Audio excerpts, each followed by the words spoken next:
Jimmy!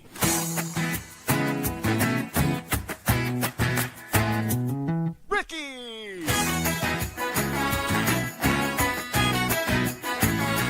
You!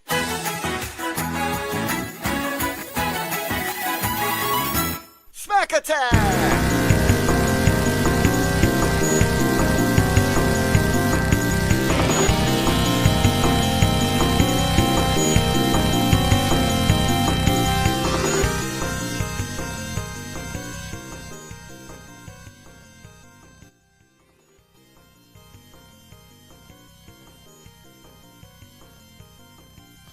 Hello everybody and welcome to the Smack Attack. Well, actually not just any Smack Attack, it is the video game extravaganza of the Smack Attack, and more particularly professional wrestling video games. I am your host Jimmy T. He is my co-host R to the B to the V, and that gentleman himself is the best in the world, Jaime the Vet Williams. Fellas, welcome to the Smack Attack edition of the wrestling video game extravaganza. Rick, I'll go to you first. How's things, man? And I'm pretty pumped. This was your idea, and I'm looking forward to it, man. Well, obviously, Jimmy, inspired by a great conversation we had last week on the Saturday Night's Main Event Watch Along. We start focusing on video games. But you know what? Let's just run it back next week, Smack Attack style. But you know what? I mean, to go to that next level, to be able to level up, just not just player one, just not player two. We had to call in the big boss, the ultimate final boss, unlock player 3, the vet video gamer extraordinaire is here to help us break it down, talking the dawn of video gaming in professional wrestling. That's right. And just like the final boss, after I get everybody excited and interested, I'm just going to disappear forever. Yes. Congratulations. You are the champ. Hey, look, I will say this, Rick. He did kick my ass on friggin' on Street Fighter versus King of Fighters, so I'll give him that. But I want to challenge you on a WrestleFest game one day, if it's possible, actually, Vet. I don't think it is. But if it was, it'd be great. Because it's not on console, right? Not the original one. I don't think those games have ever been reissued in any form. Never, and they should. Probably as a licensing nightmare, but I don't know why they wouldn't want to. I guess we'll get into it when we talk about it. We could talk a little bit of history on it, but absolutely. And I just want to say, Gruss, get the hell out of here, bro. Seriously, that's one of the worst freaking wrestling games. I do want to set the table here. I mean, it's hard to believe. You know, we look at all the great games out there, the genres, but really, video games come to prominence in the early to mid '80s, and it's, wrestling just lended so much to the video game culture. The perfect relationship between the two. But we are going to be diving into the dawn of the video games. Those early years of the arcade, of the NES, the Nintendo Entertainment System, the Super Nintendo, and of course the counterpart, the Genesis. So might be a little bit before some of our listeners' times, but as Vet said, want to jump in and talk a little of the history of the video games and how pro wrestling pertains to that. I say the last week since we announced this thing, man, I went into the rabbit hole. I've been watching documentaries, reading articles, man. It's pretty damn fascinating how this entire thing evolved. And to really think about this, I mean, the first wrestling video game is in the early 80s. So, we're going back just, 40, 30 years that we have seen this evolution from the 8-bits, those early arcades, to just looks damn near real of what we get from the home consoles today, which is freaking crazy. Yes. Yeah, that's a pitch to me. Yes. Yeah, man. It's a lot of interesting stuff. It's a lot of crap too. That's the other thing too, because one of the things I guess we can all agree and we all understand that a wrestling fan is a certain type of fan. So like, what are you saying? In many times we are more entitled. We're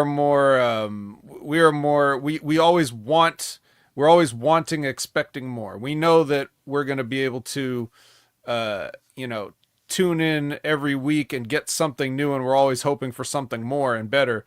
And video games weren't necessarily always giving us that from the get-go, and there was a lot of coping early on.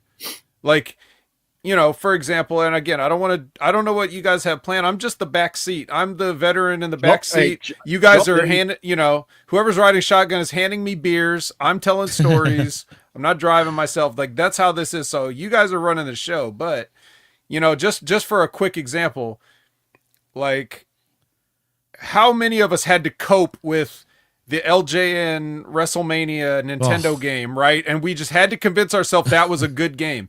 That game is fucking ass. There's no way around it. There's nothing good about it. There are worse games that we're going to talk about today, probably. Is there really, though? Yes. Yeah. There's at least one. Okay.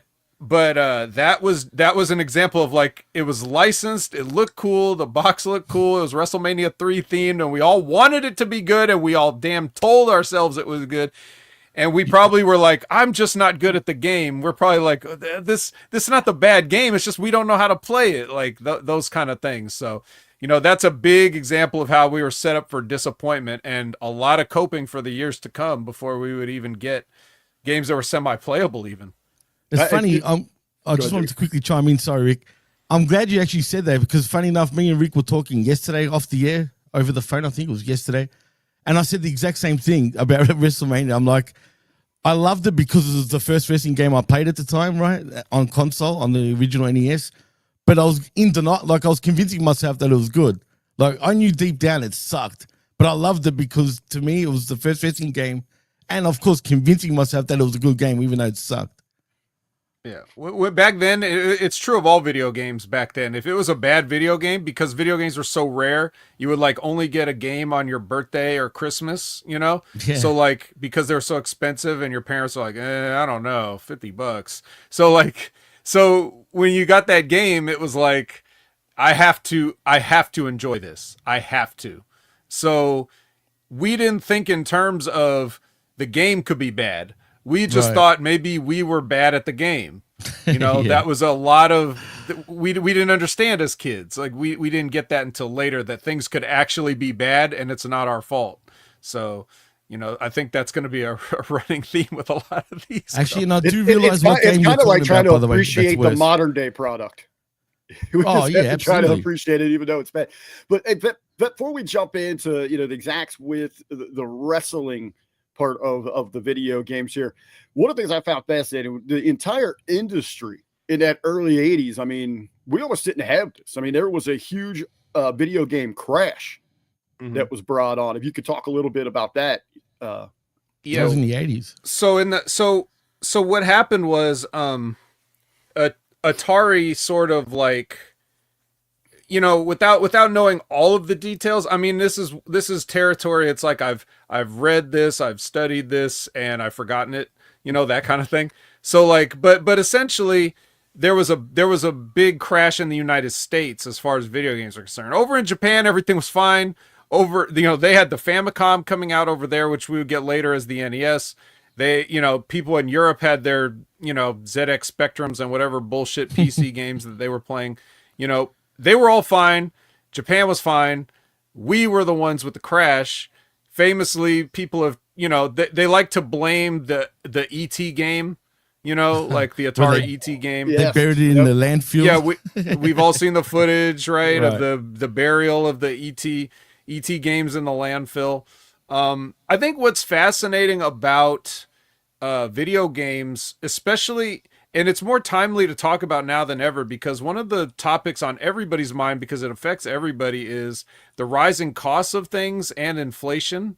Mm-hmm. So if you look back, video games historically are the same price now that they always have been, not adjusted for inflation. So for example, like, you buy a game, you're probably paying $60. But, like, in the 80s, games were $60 in 80s money, which would be like almost $150 if we were to buy it now, which is what, you know, you might pay for a fancy collector's edition of a game. You might pay $120, $150 now to get a little statue and some DLC and some other stuff. But back then, that's how much the shit cost. There was an Atari sort of, like, computer add-on PC thing that in, like, 1980s money would have been the equivalent of like $900 today.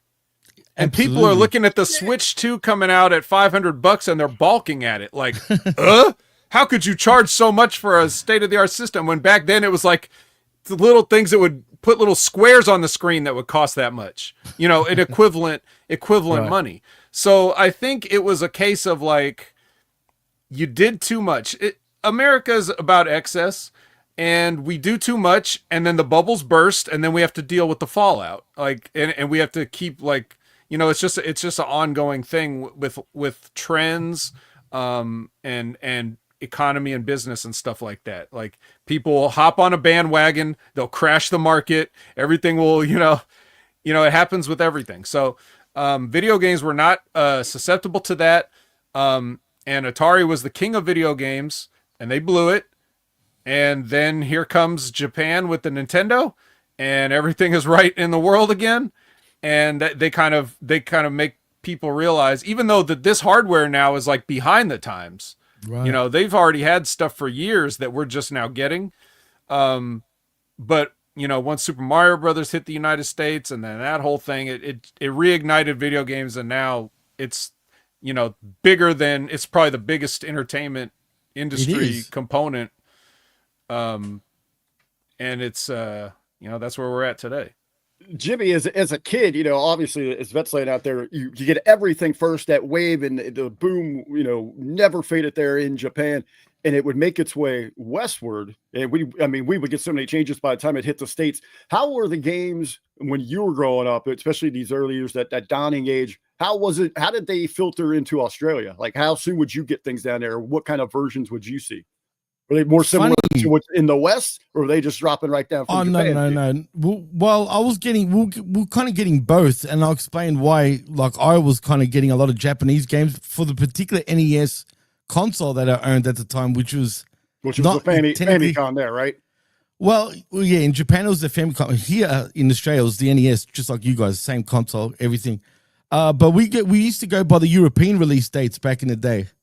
So whatever European dates were for the releases of whatever game, we would get it at the same time as the Europeans did. But now we've got our own release dates and everything's in line. So actually we get a lot of the games first now, thanks to us being ahead by a day. So technically, if something's coming out today, you guys will get it tomorrow and I'll have it now. So do you get me? So everything's in line now. But my first ever console was the Atari 2600, and it reminded me about what Vet said. And I don't know how, I loved it back then. I would never touch it now. Like, I can go back to the 8-bit days, 16-bit, 32-bit, and on. But the 2600, no way, man. And I had pro wrestling on that, actually. It was called Pro Wrestling, and that sucked, Vet, by the way. That's got to be the worst wrestling game in the history of wrestling games, for me, anyway. Now that I think back on it. What was your first console? Interesting. My first console that I would call it mine probably was the NES, but I mean, my parents had the 2600, so they were playing video games and stuff like that, and I was just playing their system. So, cool. I mean, that's pretty basically, cool. yeah, I came up with that. And then, you know, I begged. I wanted to get the NES.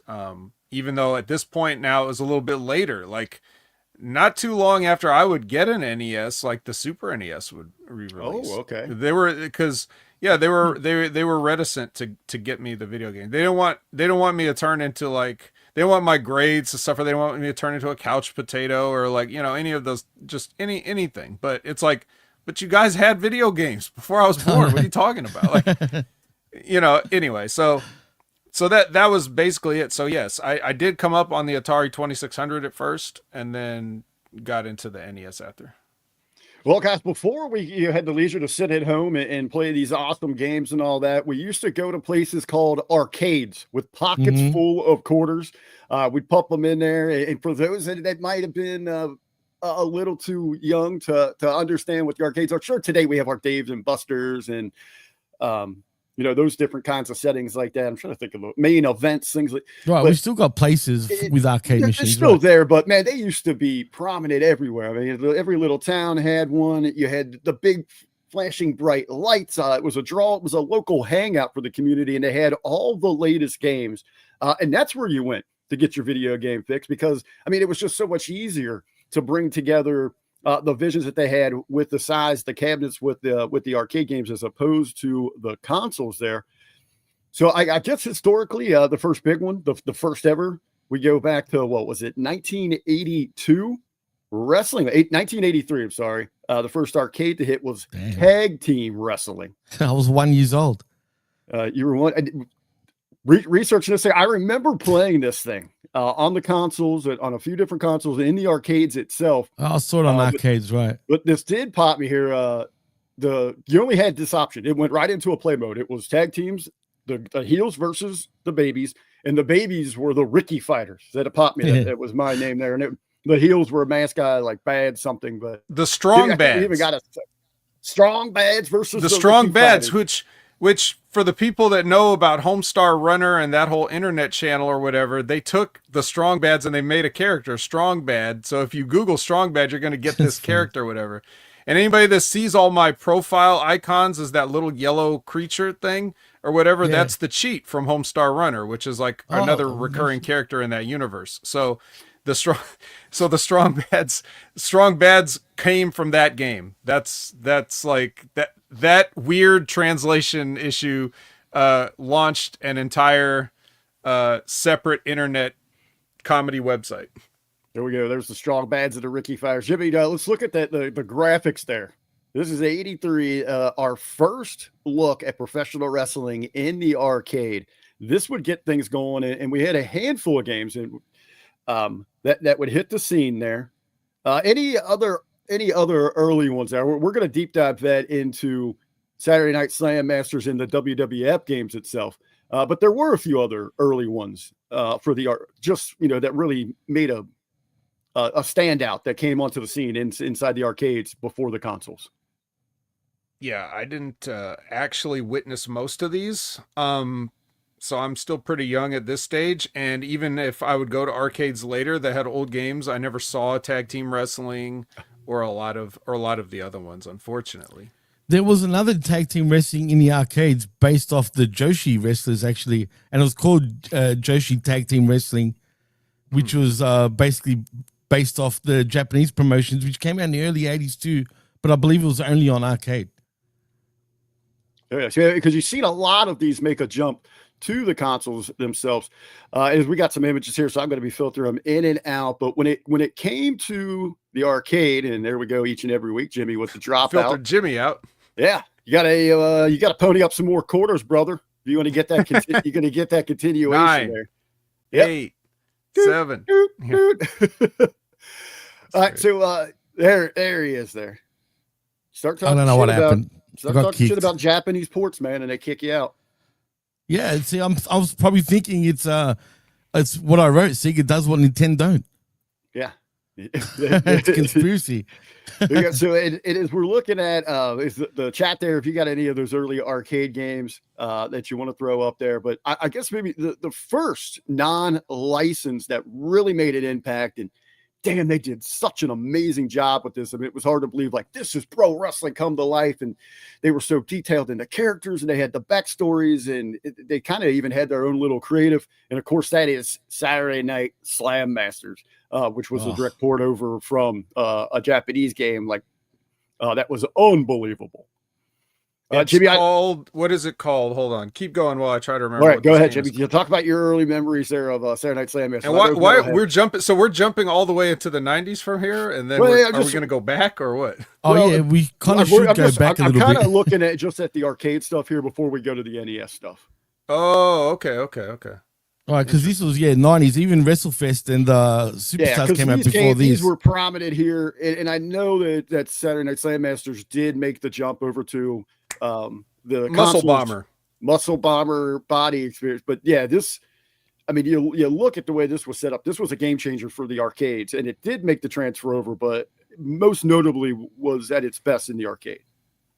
Oh, it was like it was way better on the arcades. Although the console ports were pretty decent. Like I can tell this one is definitely a console port right here with this picture, and the other two seem like they're the arcade versions, and there's a clear difference.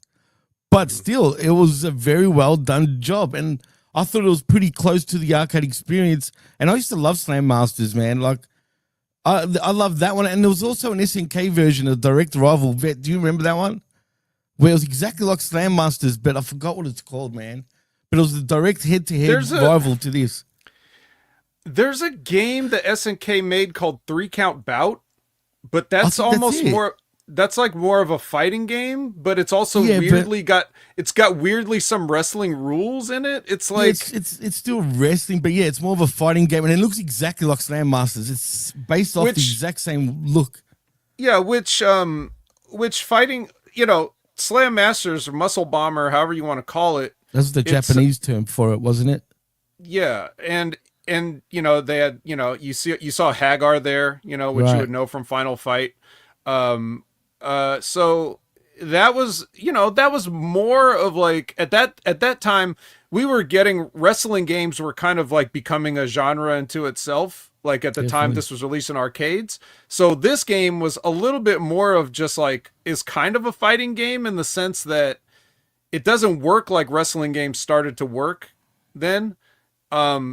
You know, another game that you might, I don't know if you had this in your list, but it was more like a wrestling game, but also just a fighting game, which is SNK's King of the Monsters and King of the Monsters 2. I love that game, bro. That's one of my favorite games, bro. I didn't have that one. I didn't see that one. They had grappling, they had Irish whips, they had pins. It was technically a wrestling game, technically. But it just looks like, you know, a like kaiju Rampage. Battle, a monster battle thing. And they had knockoffs of Godzilla and King Kong and, you know, and you can bust all the buildings around you and shit. You can throw buildings at your opponent as well. That was a great game, dude. Do you guys think, like Slam Masters, that's Capcom, right? So that we're obviously getting the Street Fighter fight. Did you guys like that element where, especially here, it's something different where we take what really works in the fighter styles and apply that to pro wrestling? Did you think it worked for the gaming side of things? For me, I didn't really appreciate that in a way. Although you could say WrestleMania, the arcade game, kind of worked, I guess. You know, I've learned to appreciate that game more now than I did back then because they brought in a lot of Mortal Kombat elements to it. But to me, I rather kept it, you know, more wrestling orientated than like playing a Street Fighter, for example, or Mortal Kombat. But yeah, I don't know. I kind of just, I mean, I can appreciate any game on its own merits. So, but I think what I was trying to sort of allude to earlier is that as wrestling fans, like we were looking for something that is really trying to replicate that experience in a way that other things didn't. Like what is uniquely about pro wrestling that's represented in video games that you're not going to get in a Street Fighter. You know what I mean? The mechanics are going to be different. I think we all wanted that, and we kept progressively getting closer to simulation like we wanted. Like some people really, you know, like they really appreciate like the details of games like Madden and college football today, you know, as compared to the simplicity of the old games. They like how simulation it is. They like how realistic it is, or NBA 2K or those type of, like they really enjoy how close they can get the graphics to real people, or like how the playbooks can be like real football plays and basketball plays and things. You know, they like that. And I think as wrestling fans, we were interested to see that. Like, I don't think we wanted fighting games with just wrestlers because we could play fighting games with fighting game characters. We wanted something a little different. I think that's just a supposition on my part, but I know that's what I was interested in seeing. Oh, Saturday Night Slam Masters, absolutely a game changer. So, you know, what drew me to it again, it was the over the top, kind of that blending of the world. You know, every big move. I mean, it just jumped off the screen. I love the different characters and all that. But Pettis, you kind of alluded to earlier, even the bad games, the game changer, no pun intended, was the licensing. That we could actually play as these larger than life, amazing characters that we fell in love with, that we saw on television. Now we actually had control of them. They were at their fingertips. I mean, we could live vicariously through them, through the moves, the big matches and all that. And as great as Saturday Night Slam Masters was in the arcades, and Slam Masters came later than these, but the real game changer, again, no pun intended there, two big licensed games in the arcades from WWF and the first one is WWF Superstars. To see something like that was unbelievable, especially in comparison to what we were looking at on some of the console games that we're going to talk about. Bet your early memories of Superstars. Well, what I remember was seeing this game in the arcade, and I remember this is a tag team game. So you had to get to the end and defeat the $1 million team, which was Ted DiBiase and Andre the Giant, who were not selectable, right? No. So I saw that at track screen many times. Final bosses. Yeah, this here, this a track screen. Look at the art on those. Geez, what'd they do to Virgil there? Anyways, Andre kind of looks like Ray's big brother from Everyone Loves Raymond. He does actually, and he sounded bad too. He's like, yeah. In the, you know what I mean? Right. The way he spoke. Yeah, and Ted DiBiase's pointing, I'll put you in the $1 million dream. Yeah, but like with a high pitched voice, though, almost. Yeah. Yeah. So I remember just playing this game a few times, not much, and I would just pick Hulk Hogan and Ultimate Warrior because I assumed that since they were the strongest, I would have the best chance of winning since I didn't know how to play. But it didn't end up that way. I pretty much lost. I don't think I ever won a Superstars match in the arcades. Oh man, I absolutely put so much money into this game when I was a kid, man. You don't understand. I mean, I annihilated this game. I am still falling in love with this game to this day. I play it even now, even compared to WrestleFest. Yeah, it's not as good as WrestleFest, but it has its own charm to it. Do you know what I mean? Even still, right now, I just love the way it plays. It was simple, but it wasn't so easy either. I mean, you had to like spend a few quarters, man, to keep your health up. If you remember, if you press the player 1 button, you refill your health every time you put a quarter in. And man, I went through quite a few quarters playing that game, but eventually I did finish it. But if you remember, you finish it once. I don't know if you guys did finish it, but once you pass it, you become tag team champions in the end. And you get a little thing of Miss Elizabeth saying thank you, for playing the game. But then after that, you have to do another round again, defending the titles before you officially finish the game. And you go through Japan this time around. You go to the Tokyo Dome, for example, in the game. And then you officially had to put on like a 7-star match to win the game. You had to put on a 7-star match even back then, yeah, on this very game because it was Japanese created, obviously, by Technos Japan. Jimmy, last year, when we were talking about this on the watch along, you were filling me in on Technos, and in my, just kind of researching, prepping for the show here, man, I was blown away by the influence that Technos had on all these games early on, and said that that they actually just went bankrupt and disappeared in '96. But man, early on they were major players in this. Absolutely. I'll give you a fun fact. This game was kind of based off Double Dragon, who they were the creators also of Double Dragon. The lead programmer of the wrestling games was also the guy that was the lead for Double Dragon. I forgot his name now. I should have known this, but if you look into it, you'll know he's pretty famous.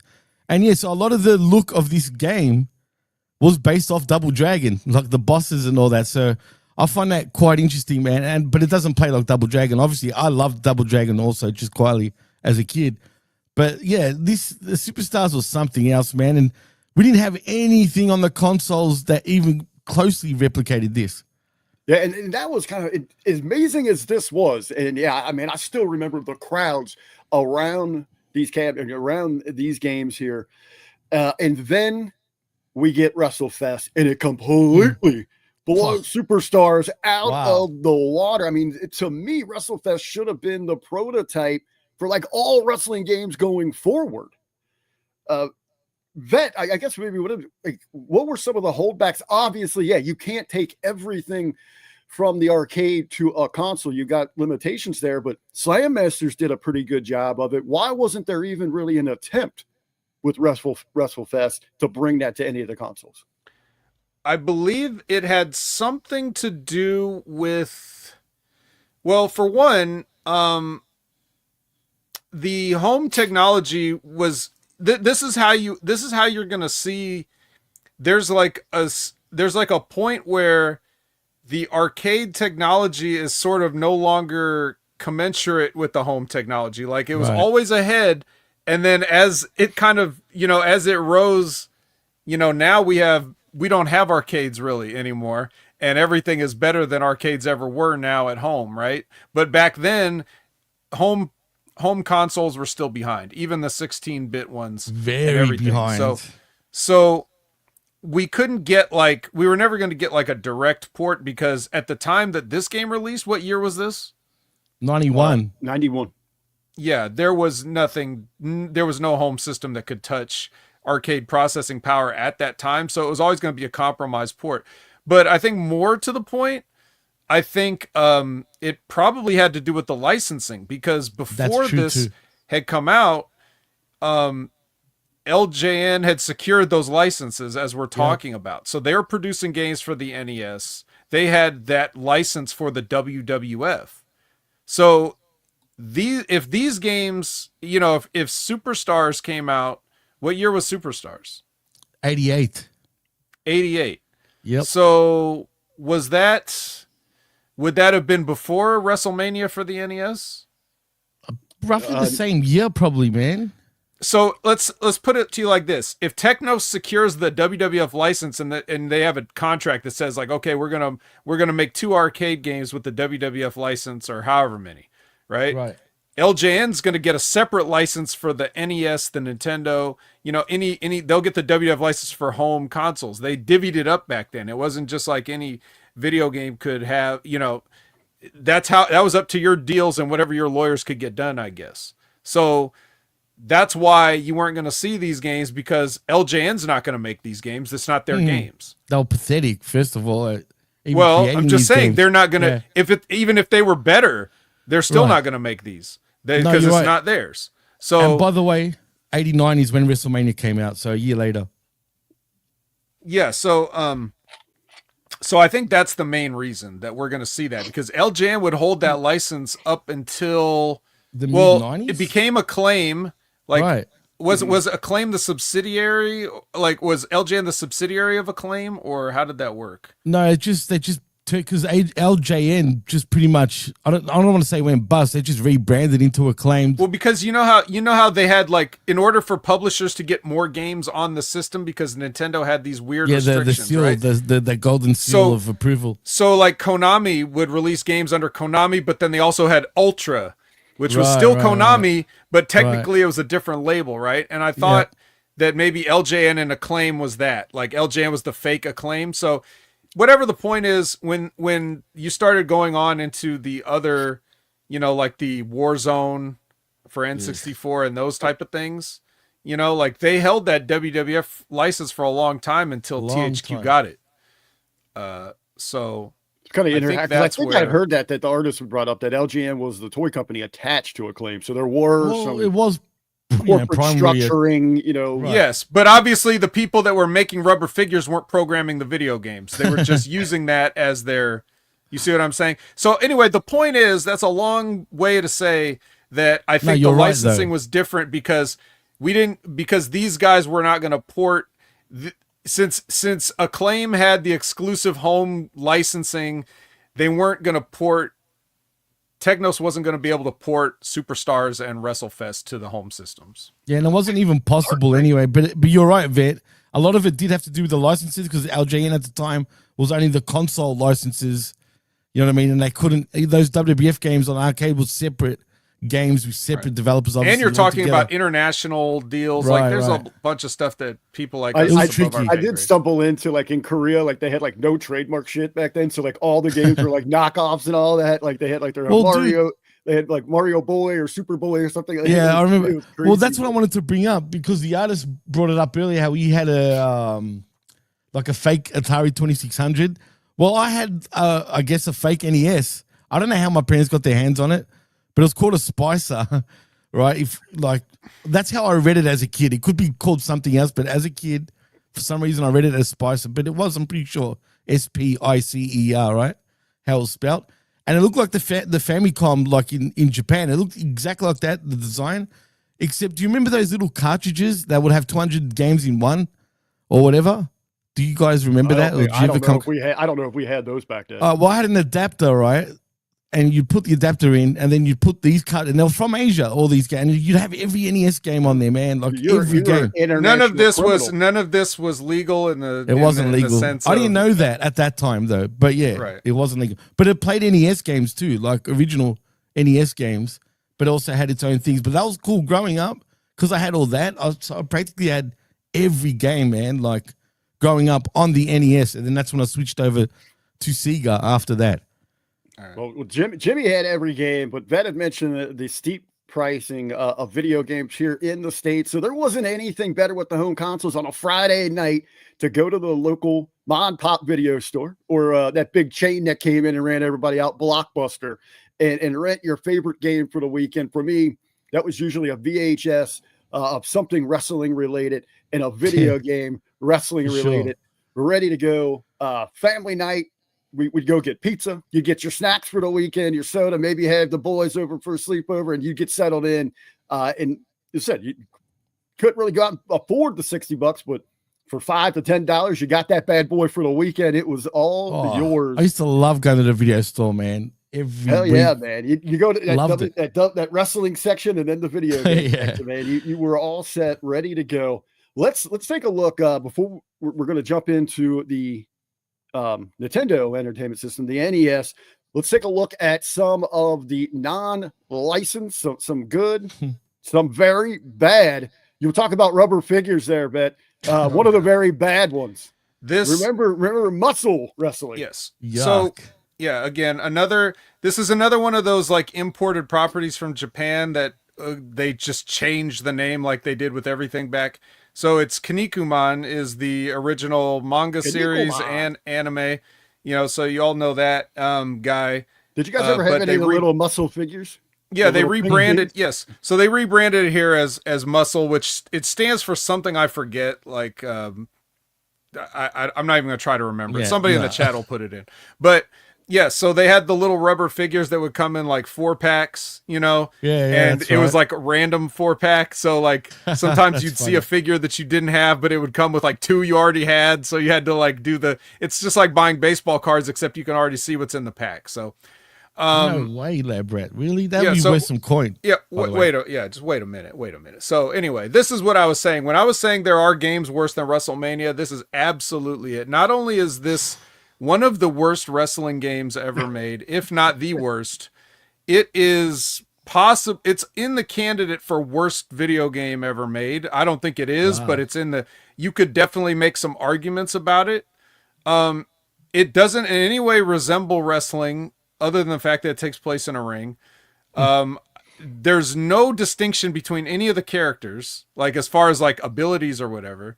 None of it makes any sense. The controls are, it would be like you would have better luck getting the characters to do what you want if you mailed a letter to the developers telling them what you wanted the characters to do. You'd probably have just as equal a chance of them doing what you wanted if you did it that way.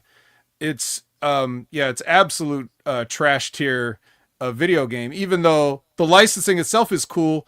And in some form or fashion, like this is still popular. Even today, there's a Netflix Kinnikuman series adapting one of the manga arcs right now. So if you like a wrestling anime, a wrestling-based anime, then you can watch the Kinnikuman Legacy or whatever it's called on Netflix right now with new episodes that came out within this calendar year. Wow. Cool. Holy crap. I just want to thank There's statistician Liz. Millions of unusual small creatures lurking everywhere. That's what it stands for. You're the I was going to say you're the man, Liz, but you are the first woman of HMG. Man. There you go. Exactly. So we have Thanks for muscle wrestling. Let's look at one of the games that is remembered as an absolute icon. As people remember as one of the best for the NES, and of course that is pro wrestling itself. Mainly because of the great characters, and right there in the middle, Mr. Starman. One of the big ones that people remember. Vet, you remember this was great. Pro wrestling. I have a copy. You still have it? Cartridge. No way, around, dude. No shit. Yeah, it's over. It's over there somewhere, but I can't reach it from here, so I'll just. That's you'll just cool, have to. man. My sources trust me, bro. Maybe tomorrow on the wreckage. Maybe I'll fish it out tomorrow for the wreckage. Please. So stay tuned, bro. Come on, bro. Yeah, but I didn't play this game a ton. I didn't grow up with it. I got a copy of this game and was playing it more after we had gotten much better wrestling games. So I kind of like maybe in its time, this was about the best it got, I think. Absolutely the best on console by far. Like, right, you actually had different. It felt like wrestling. You actually had different characters with different moves. Like the Amazon would bite you, and there'd be little digitized blood, which was funny. So like there was something to that. This is definitely like you said, iconic, Rick. But I don't have as much experience with it as probably a lot of other people. Probably played the hell out of this thing. Jimmy, did you wear out your now obvious bootleg version? No, well, I actually had an original. It wasn't a bootleg version. But I screwed the hell out of this game. Absolutely. I couldn't wait. I remember like as a kid, and I remember it fondly because it still stands out now. I used to hate, when you have to go to family events and you would hate doing it most of the times because, you'd rather stay home and play video games. I was like that. All I was thinking about while having to go to family events was that damn game. I just couldn't wait to get back home. I would always just take my system with me. Oh, if I was sleeping over, like my grandparents' house, for example, absolutely, I'd bring my every time without fail. But during this time, it was just a family gathering, some sort of event. And all I was thinking about was this damn game. I absolutely adored this game. I haven't played it since back then. I don't know what I did to my copy. I probably sold it many years ago. But this game was absolutely the best by far. Like, there was no wrestling game on console at that point of time that even came close.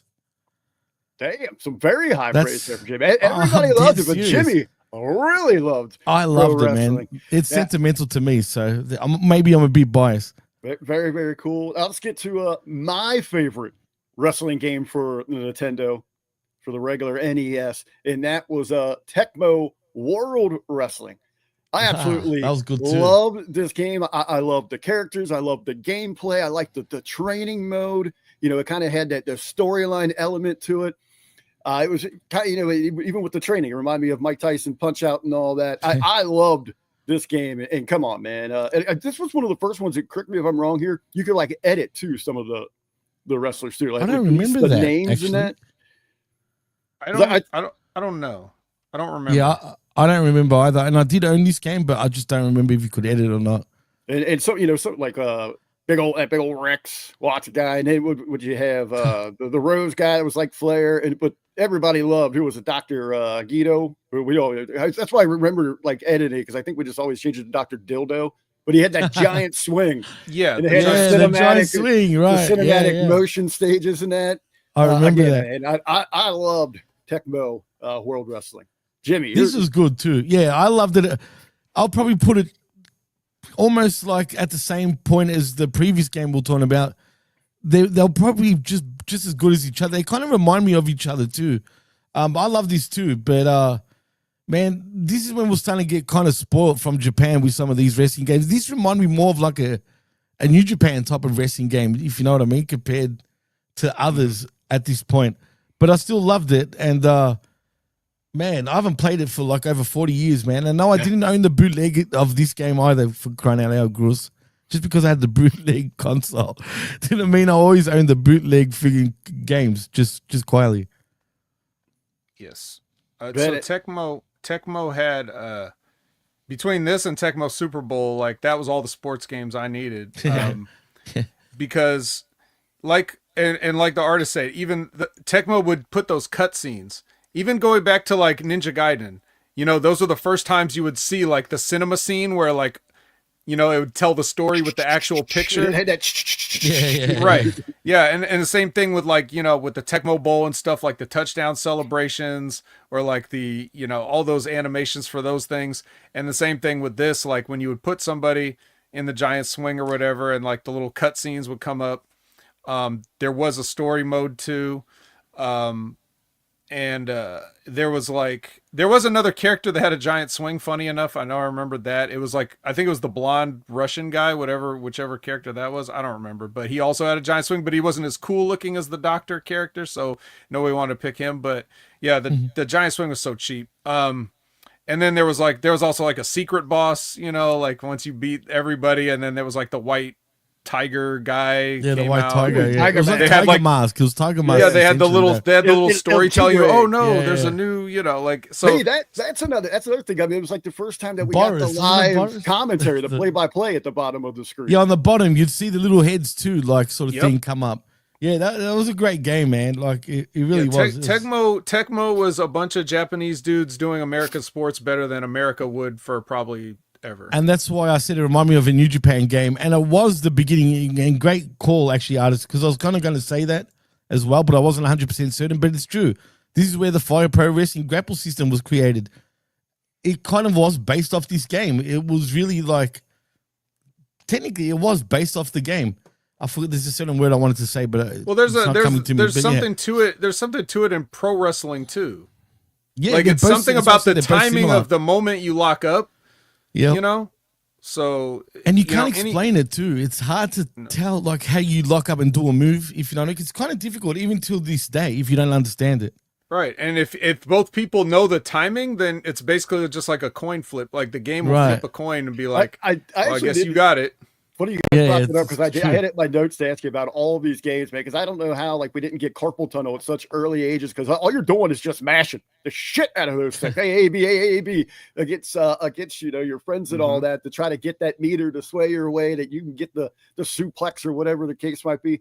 And then it occurred to me while I was researching this, like what was the algorithm like? How did it determine like when you were just playing the computer? You're just smashing your brains out trying to like win that lockup to get a hold in, and then the computer just boop. Nope, sorry, buddy. Yeah, I don't You're know. freaking- But Yeah, I'm just thinking about all the hours you just spent there smashing A B A B Oh, A B man. A B A B A B. But you know yeah, what? you can had take to- it when you're young, just like everything. It's a lot easier to take when you're a kid. You could brush stuff off. That's true. Yeah, man. before we jump into these WWF games for the NES, I know I got just out of order, Jimmy, but I do want to bring this up first because it was another one of my favorites, and it was because we got real wrestlers. I enjoyed the game, but it wasn't the same WWF guys, and that was the WCW game for the NES. I mean, look, I love this all-star lineup here, man, and I know this was a direct just plug and play port from a great Japanese game, but I had a hell of a time playing this thing as a youngster. Let's be honest, this was probably better than any of the WWF games at the time. You know what I mean? It was just all the WWF games kind of sucked up until WrestleMania, the other WrestleMania. I mean, it's by not LJN. hard to be better than a lot of the WWF games that we got on the NES. Well, I feel like the next generation is where we get sort of a rinse and repeat formula with WCW games and WWF games. That's when they all became kind of similar. But yeah, this, I didn't play it as much. I didn't own it. I used to borrow it from the video store, and I wasn't the biggest WCW fan, at that point in time as a kid. Borrow it? I used- Did you rent? yeah, or rent it, borrow it, same shit, whatever you want to say. Sure, you weren't like from the video get out store. the back door with your bootleg. No. system I that you meant, got. I don't know why I said borrow. That's the word that came into my mind, but I'm sure you know what I mean. I rented it from the video store, and that's when I played it. And that's when I started to learn about WCW per se. But I used to really despise. I was such a WWF guy at that point. I didn't even want to look at WCW. Do you know what I mean? I love both of them. I had the action figures for both. I had the ring. So for did both. I. I had the video WCW game. shit too, for for whatever both. reason. But yeah. Vet, did you like the WCW counterpart to the WWF gaming? I never played it. Huh. But look at I did notice looking at that picture, like that Sting looks like Beavis there in that portrait. Where is Sting? Oh yeah, Bottom he left. does. He does. Yeah. And he's also not only Beavis, but with a star friggin' Showtime. yeah. Yeah, so never played it. You'll notice interesting here that there is one Steiner brother because the other one hadn't really, Well, hadn't been there yet. hadn't really joined the party at this time. So, but yeah, but that's Look, a a cool Hot Stuff lineup is of even here. characters to play as. Got 12 E. Gilbert people, in here. 12 people on an 8-bit thing. I think that was kind of unheard of at that. That's a lot, dude. For that time, that was very. Not even the arcade games had 12 wrestlers to pick from. When you think about it, Yeah, that Superstar had 6. yeah, 6.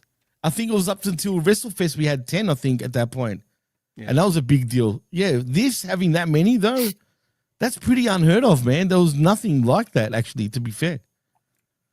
All right, let's switch our gears here. I don't have images for all of these. I believe there was 4 for the system, but we do have for our very first one. You know, actually, I do have this here, and I found this yesterday. I didn't realize this. And then I remembered seeing it. I don't remember playing it as much, but before WrestleMania comes out, there was a text-based WWF game that was available. Micro League? Micro League. And this was on a floppy, correct? For the Commodore or something like that. I had the good old Commodore 64. So did you remember this as a kid, Van, at all? Or was this something later that you discovered? I just remember seeing ads for it in magazines. Yeah. And I was like, how does this even work? What are you doing? What is this? But apparently what you would do is you would choose like a move, and then they would play like they had like, you could see this heavily digitized and simplified, but it was real footage from wrestling matches. So you would, if you were to pick shoulder block, it would maybe be Hulk Hogan throwing a shoulder block against whoever. So it was probably a hell of a lot of work for whoever had to program this, to take it to where all the to match all the clips and the possible combinations of things, it must have been pretty annoying. But I never actually saw the game in action, I don't think. And I didn't have a PC growing up, so I didn't play it. Because, I mean, you get the commentary there with the body and Vince. So as I was looking at this thing, studying it, and I watched the history, the making of this thing, a few things that had popped out that had popped me. So they had great success with this micro league. We're going to the other major sports. And they thought wrestling would be perfect for this thing. So they go to Titan Towers, they approach Vince, and he falls in love with it. But he had 2 requests right off the bat. One, that Hulk Hogan would never lose. And they had to convince him, well, that's not going to make for a fun game. Because he just Hogan must pose. And he wanted them to edit Hogan's hairline. So it looked like he had a little more on top there. God, really? Yeah, that was one of his requests. So in this game, there's only 3 characters. You can play a match of Hulk versus Savage, or Hulk versus Mr. Wonderful, Paul Orndorff. Those are your choices. And so at the end, when you win the match, it shows a graphic of you with the championship belt. Now, obviously, they had tons of those with Hulkster, but they had to specialty film, because at this time Macho didn't have the belt. This is 94, 95. Did it come out that late? Was it 84, 85? Oh, sorry. I was gonna say, right. So Macho didn't have the belt at that point. Mr. Wonderful didn't. So I don't think it was even in WWE yet, actually, by that time. They had to go specialty film those footage with those guys with the belts just for the game.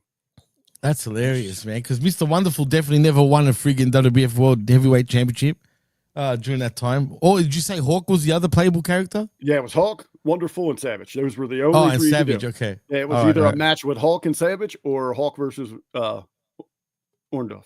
So that was your option. So now we get, though, and again, this game is so bad. But we get to play as Hulk Hogan, the $1 Million Man, Bam Bam Bigelow, who I actually liked in this game, playing as Bam Bam, the big headbutts and jumping off the rope there. Cartwheel. And before the cartwheel. Yeah, the cartwheel was awesome. I even liked the power-ups, like for Andre. You had the big ham that would come across the screen. The big ham. That's right. It wasn't a ham. You don't know what that was? What was it? A ham. It was too. You remember when he had the T-shirt with the handprint and the foot? No way, dude. I'm pretty sure it was supposed to be the footprint. It looked like a freaking ham on a bone, man. It does look like a ham on a bone because you had these graphics. Wow, because I always thought it was a ham. That's why for Rick to say the same thing, and it's not a freaking ham. And like Hulk's thing was like the cross on his neck. Yep. Yeah, I remember the cross. Right? Hulk, had a guitar. Yep. With the Hulk, they didn't want to do the vitamins probably because they didn't want to show the rest of Imagine that taking pills in the ring. Right. Yeah. Imagine that. Yeah. Oh boy, that's what were the other ones? What was Macho Man's glasses? The glasses. Macho was it glasses? Yep. Oh, and Bam Bam was what? Was it a little fire? Yeah, it was fire with Bam Bam. I'm pretty sure. And, it was like a flame. Just had like the dollar symbol. Yeah, the money. that was it. I think out of all the wrestlers you could pick on here, I And believe, if I obviously, remember. looking at here, you got this weird ass angle where we're missing the rope. The most, I guess, frustrating thing about this game was the pin attempt. But I want to say something. And the collision detection was shocking on this game. One positive is going back and watching some playthrough footage of this thing. It had an incredible soundtrack. It didn't sound all bitty in game wise. It really sounded good. So I'll throw that out there as the most positive thing about it. But I'll let you break it down here a little bit more.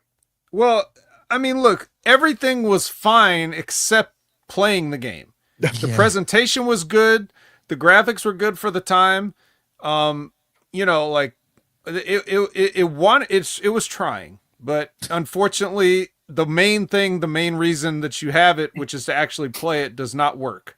However, like you said, the music, right? It would play like a MIDI version of the wrestler themes. Yep. If your honky tonk man's in the ring, it's like do do do do do do do. So it's like, yeah, and Hulk Hogan's like do do do do do do. So you're getting pretty good. Yeah, you're getting the actual themes during the game, and it would like go back and forth. I don't remember if it was why it changed, but it was it depending on who had more momentum or energy at the time. I think it just it would play through. It would just play the other guys. Yeah, it would flip flop between the two is how I remembered it. So yeah, really cool. Everything except, like I said, playing it, trying to get it to work. It wasn't easy either, actually, if I remember correctly. No. But the collision absolutely sucked on it. It was that bad. Now, what other ones did we have? Well, there was another WrestleMania that came out after this, the next one, which was actually a lot better. Probably the best WWF console video game at that time, as a matter of fact. That was a good one. And I know we had Steel Cage Challenge. Yes. Oh, I used to love that. Was that the first instance of a steel cage? Yes. In a wrestling game? Yep. Was it Rage in the Cage? Maybe might have been on. That was later. Rage in the Cage was later. That was like Sega CD, wasn't it? Yeah, it was. Yeah, I had that. I actually owned that game on Sega CD. Steel Cage Challenge was NES. I believe it was the next one after this. I think it was also on Sega Master System. It was the 8-bit ones, but you're right. But you're talking about this game here. This is great. No, this is Super Nintendo. So I'm just loading it up before we get there. Yeah, this is just for the regular Nintendos, but the WWF games always had that weird front angle, like we just saw there with the isometric angle. Yeah, and then the only thing that's like what was that football game? Fever Pitch Soccer, play action football. NES play action football had the isometric for some reason. Too. Like the next one was the isometric one, wasn't it? The next WrestleMania, if I remember correctly. The Steel Cage Challenge, yes. No, yes. Yeah, well, yeah. But anyway, we'll get there. Yeah, so the WWE games there. Now, Jimmy, we'll go ahead. I don't want that one there. So let's switch some gears here. Let's go over to where we really started seeing a transformation for, I guess, better graphics, a little more fun at home style. A little more fun. I dare say these were kind of atrocious at first, but graphically, they're amazing. So you threw it up there. Let's jump into this one. This is a Super Nintendo. This is WCW back at it. Jimmy, you said you liked this one. This is Super Brawl. Did.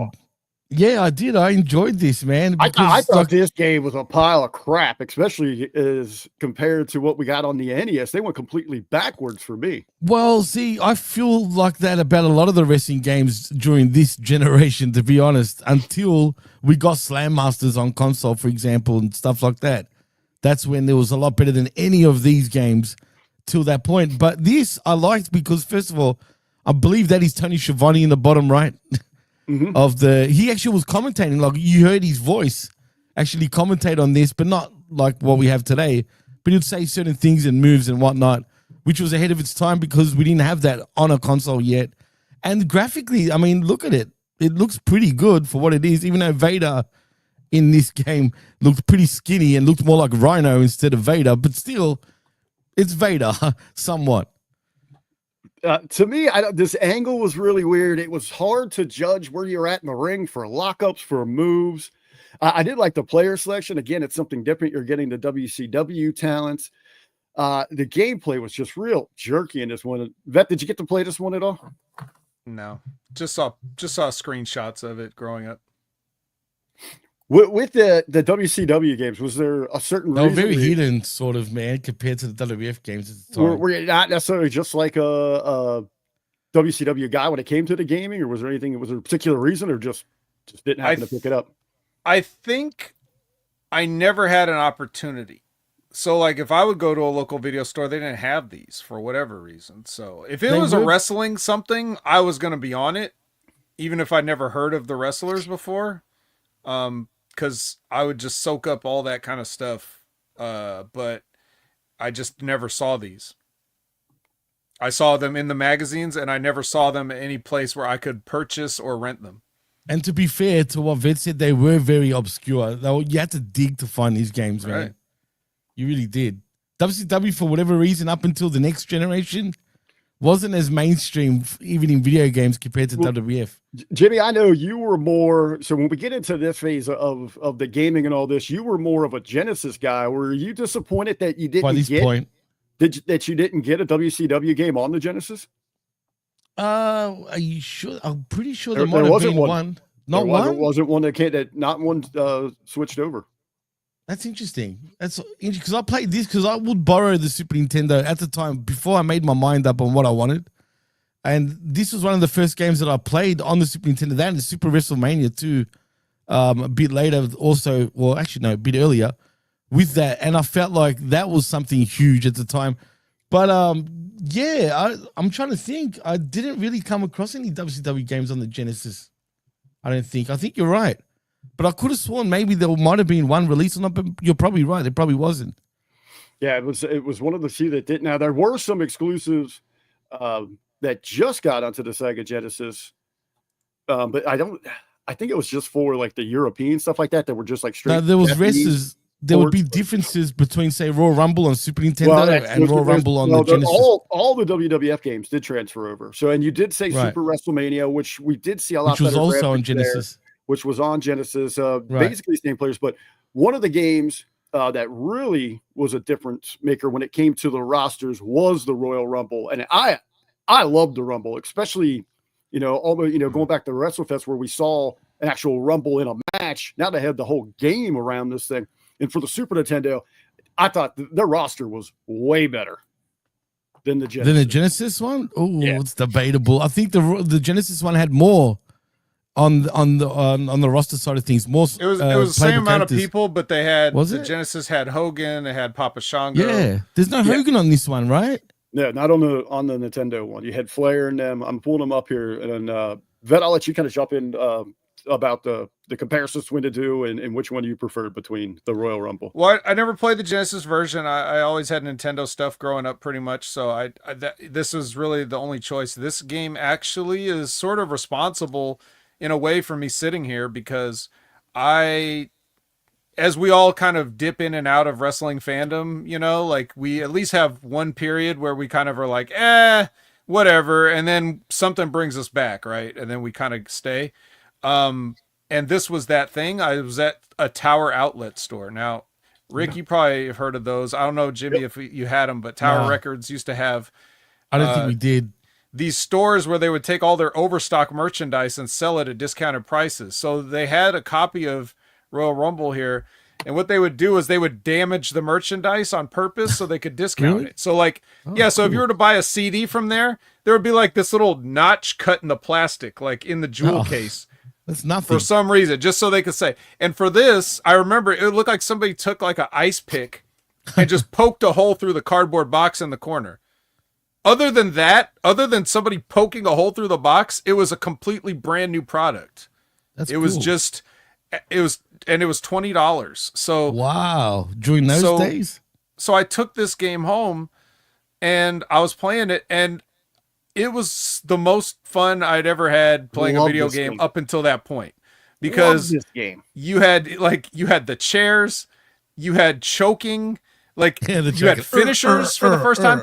Now, because we don't, we mentioned Super WrestleMania a couple of times. Like Jimmy mentioned it and Sonic mentioned it, but that game was okay but it didn't have the finishers. Everybody had the exact same moves. There was no disparity between the characters. This game, there's no disparity between the characters, but it had the tombstone, it had the sharpshooter, it had the perfect plex, whatever. So you could do those moves. Now, yeah, so it was just so much fun to play it with other people or even just with the computer, and just there was something hilarious about the animations and everything like that.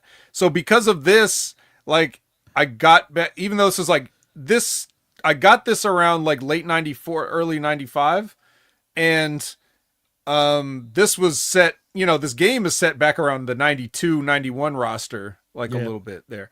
So it was a little bit behind, but I just got back into wrestling where it was in 95 with the 95 Rumble, the famous Shawn Michaels 1 foot. And I really haven't missed much wrestling since. So, this was kind of like that thing that got me back out of my I'm not into this stuff anymore phase.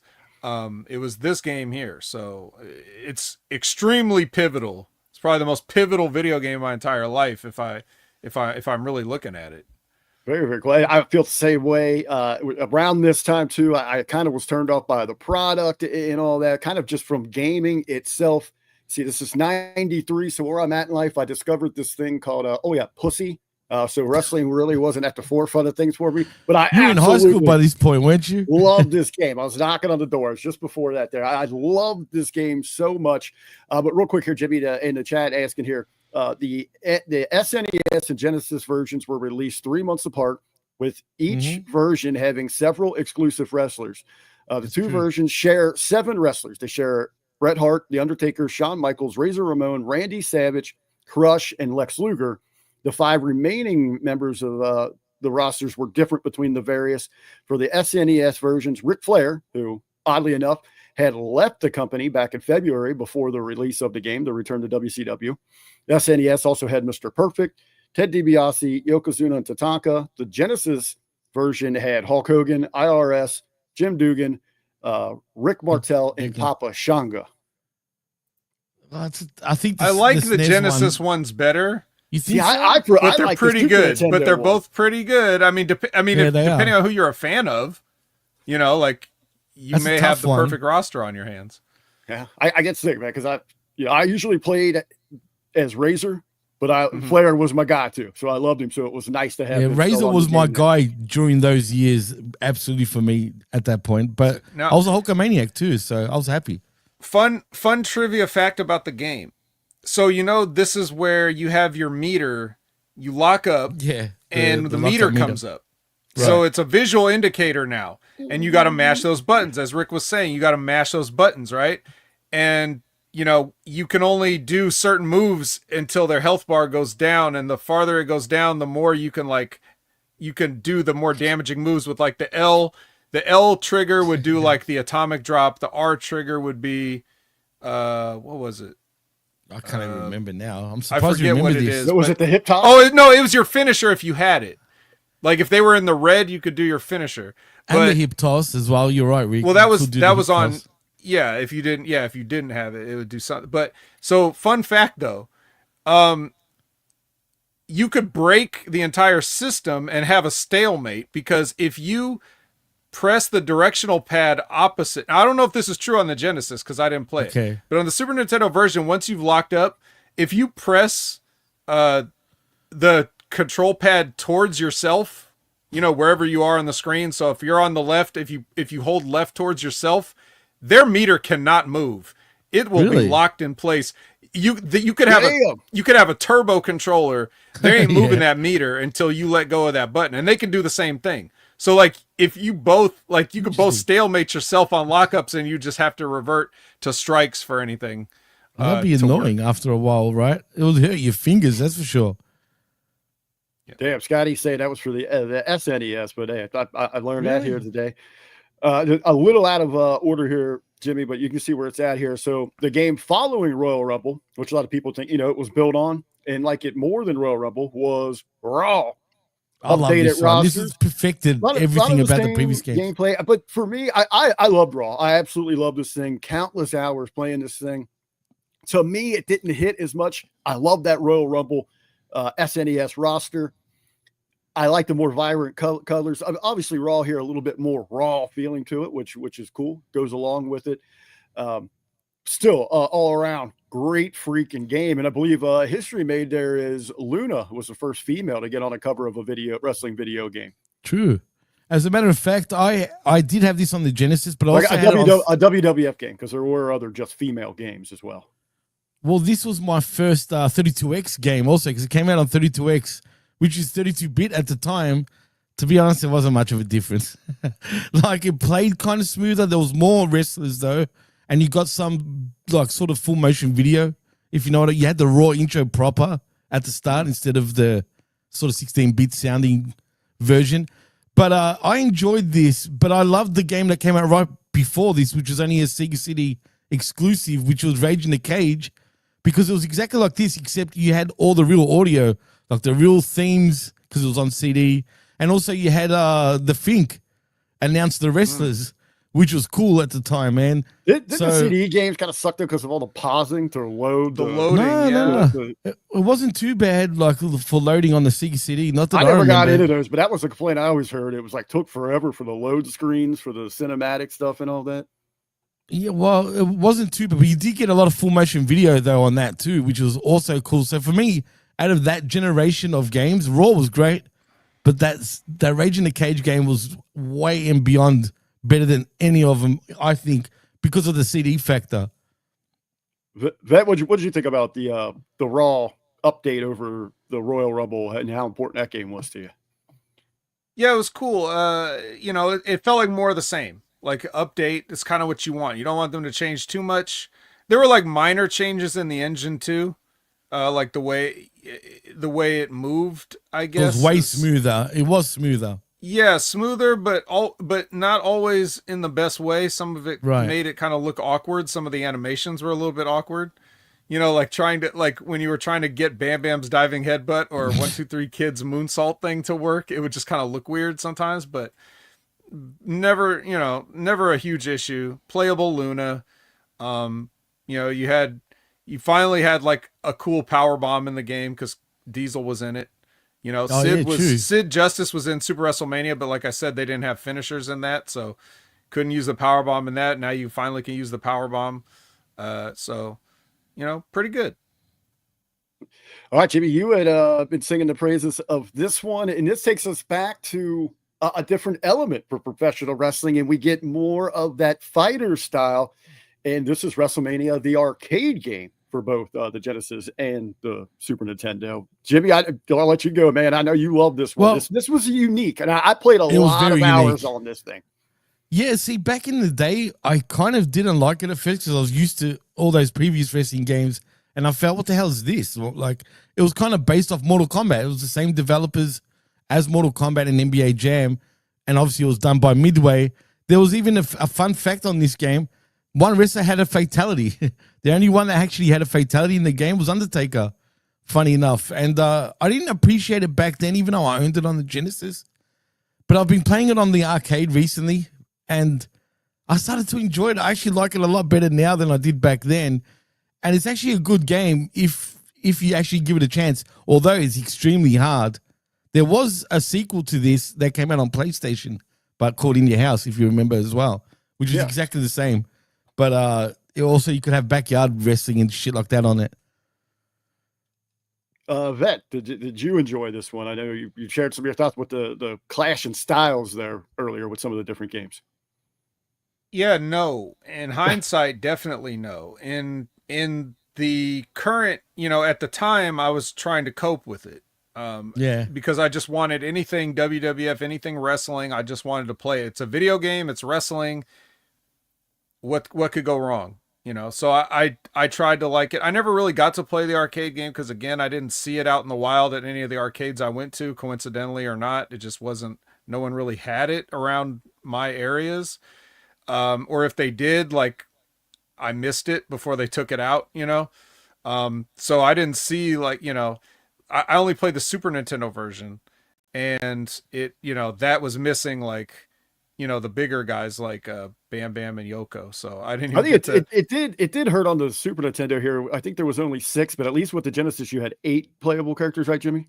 And yeah, you had more and also more audio from the arcade because a lot of the console versions actually just couldn't match up to the arcade version for whatever reason in every sense. I think the one that was the closest to the arcade version at the time was the PlayStation version because that also came out on Sega Saturn and on PlayStation. This actually came out on absolutely everything at the time for whatever reason, but no one could capture it as good as the arcade except for the PlayStation and the Sega Saturn versions. And even them, they weren't actually arcade perfect. For whatever reason, the arcade version was just still superior. And like I said, for whatever reason, I hated it like the vet said back then. I couldn't stand it. I didn't even play it for that long, but I was trying to convince myself that I liked it. For whatever reason, like I said, today when I played it, I kind of learned to appreciate it. And once you understand it, how the game works, it's just very hard though. Yeah, it's because it's like a fighting game, right? But the thing is, it's wrestling characters, it's a wrestling setting, but it's not a wrestling game, and right, it's not. And as a fighting game, it's completely broken. Like you can abuse certain things in this that it's just like there's nothing you could do about it. So there's no balance. It wasn't tweaked and balanced the way, you know, like when people that make fighting games like Street Fighter, for example, or the SNK games, like they go into those balance because they have to, you know, it's competitive. People play these competitively, like for money sometimes at that times. And even today, now it's for more money than ever. The prize money for fighting game tournaments is in the millions. But even back then, you know, people did compete in fighting game tournaments. But this, you know, it's unplayable. It's like you would just, you know, get somebody caught in a, I don't know what the broken things are, but I know that you could get somebody caught in a Undertaker Ghost Infinite or whatever. Like it just doesn't, there's no way to balance a thing like this. It wasn't ever meant to be a fighting game, and it was never meant to be a wrestling game. So it's sort of like in no man's land of like, what kind of a mess of a game is this? So it really just a weird time for sure. It serves as a curio for like wrestling fans. Like this is a fun piece of history as like, look what the hell came out back then. But like as an actual to play and fun to play, Jimmy's finding fun playing it. But I wouldn't know what to do with it now.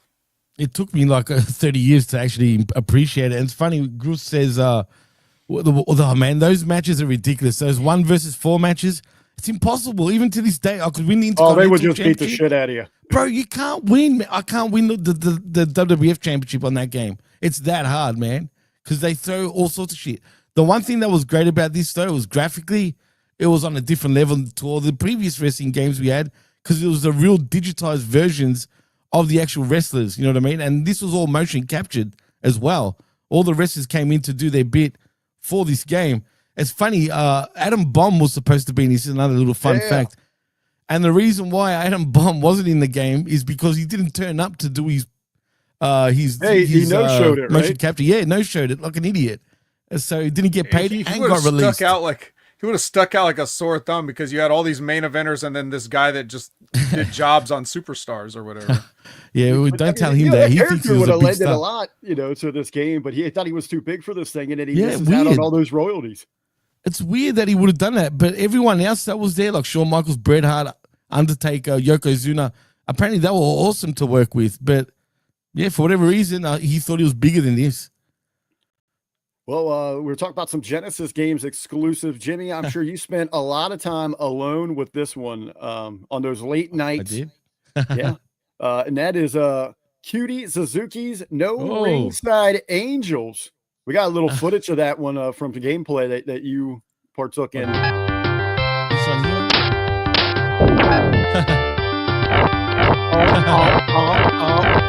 Yeah, how about that for evolution? Reverse devil's kiss. Yeah. That's weird. But you know what? This was ahead of its time, though. For wrestling moves and stuff like that, man, it was actually quite good.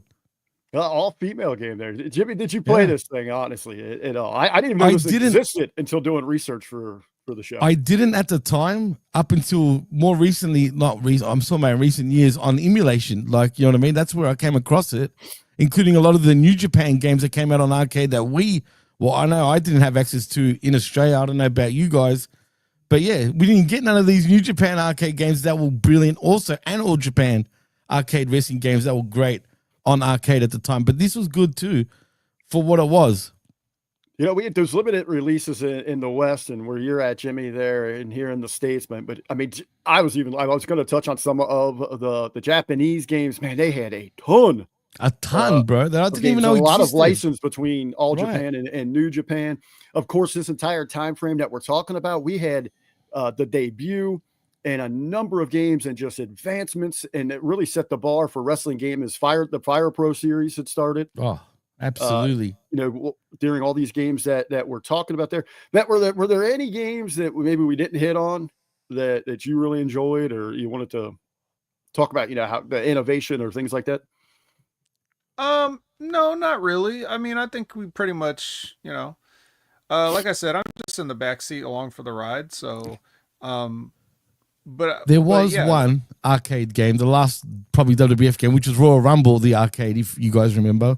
Yeah, did that came out on Dreamcast also, did it right? Not? It was developed by Sega and that was notable because it you like at that time you could have like 9 wrestlers in the ring at once, which is the most there had been. But it would repeat itself. Like you could have 3 Rocks in the friggin' Royal Rumble or 3 Tazes. Whatever it was. But I'm just saying, like, so, yeah, man. Lots of good memories here. We did miss one though, and that goes Yeah. all the way back to the beginning because that was like the second arcade game. I never played it either. Never. Oh man, I play that now on PlayStation. Of course, I know of it, but should get it on PlayStation. But that's more. Matt Mania reminds me of pro wrestling though, and the Tecmo pro wrestling games. They're based off Matt Mania, really, when you think about it. Yeah. Well, we go down that rabbit hole, the conspiracies and all that. Matt made a great game back in the day, but this one popped me as well. I found this from 1992. Bin Hamid was in Ring Rage before he even was in OVW. Yalla. That infidel. Yes, he spit fireballs, whipped around a chain, and smashed beer bottles over his opponent's heads. That's hilarious. That looks good for 92 though. Yeah. Actually, Ring Rage, actually a pretty cool looking game. I never played this. I never came across it. I don't know if you guys did, but no, I didn't know it existed until doing the research for this thing. Well, I definitely did it. I think one of the things that's amazing about video games is no matter how many video games remember, played, or heard of, there's always another one out there that you're like, where has this been all my life? Like, it's just so impossible to know every video game. There's always these surprises, that have been buried for years. So like of all the evil things that the internet gives us, that's one positive thing is that, some of this stuff is like preserved that otherwise it would have just been left to rumors and forgotten forever. Absolutely. Did this come out on arcade? Actually, you said, Rick, was that an arcade game or arcade? And I think for there might have been like some computer versions of it. Okay. Oh, that reminds me. I'm glad you brought up the PC. The closest thing to WrestleFest and Superstars was actually a PC WWF game at the time called, was it European Rampage or some shit? The European Now that you say that, I think I've heard that. I'm pretty sure it's European something. That looked very similar to WrestleFest, but played like absolute trash, like completely. The controls of that game was just absolutely pathetic, which is a shame because it looked just as good as WrestleFest, but unfortunately just didn't play well. And of course the spiritual successors to the WrestleFest and today's Steve Richards. The Retromania wrestling and stuff, like they have that similar look, the similar feel. Of course, it's like updated with modern things that people would want from wrestling games, like in terms of the controls and as far as like giving modes to play and different things like that. But it does feel very reminiscent of those things, if not exactly like it. It definitely reminds you of it. And I think there's going to be like another big update for it coming soon. I don't know exactly when, but I'm sure Stevie will keep you apprised of all that. I've got that. I haven't played it in a couple of years now, but I like it. But it still doesn't feel the same as WrestleFest per se, and the way it's played is kind of different. It's not like WrestleFest, the gameplay. No, I think it's more like. But if you're just watching somebody play it, it reminds you of it. It looks like a newer version, absolutely, of WrestleFest for sure, man. And Hawk and Animal are actually in there too. Funny enough, good little throwback.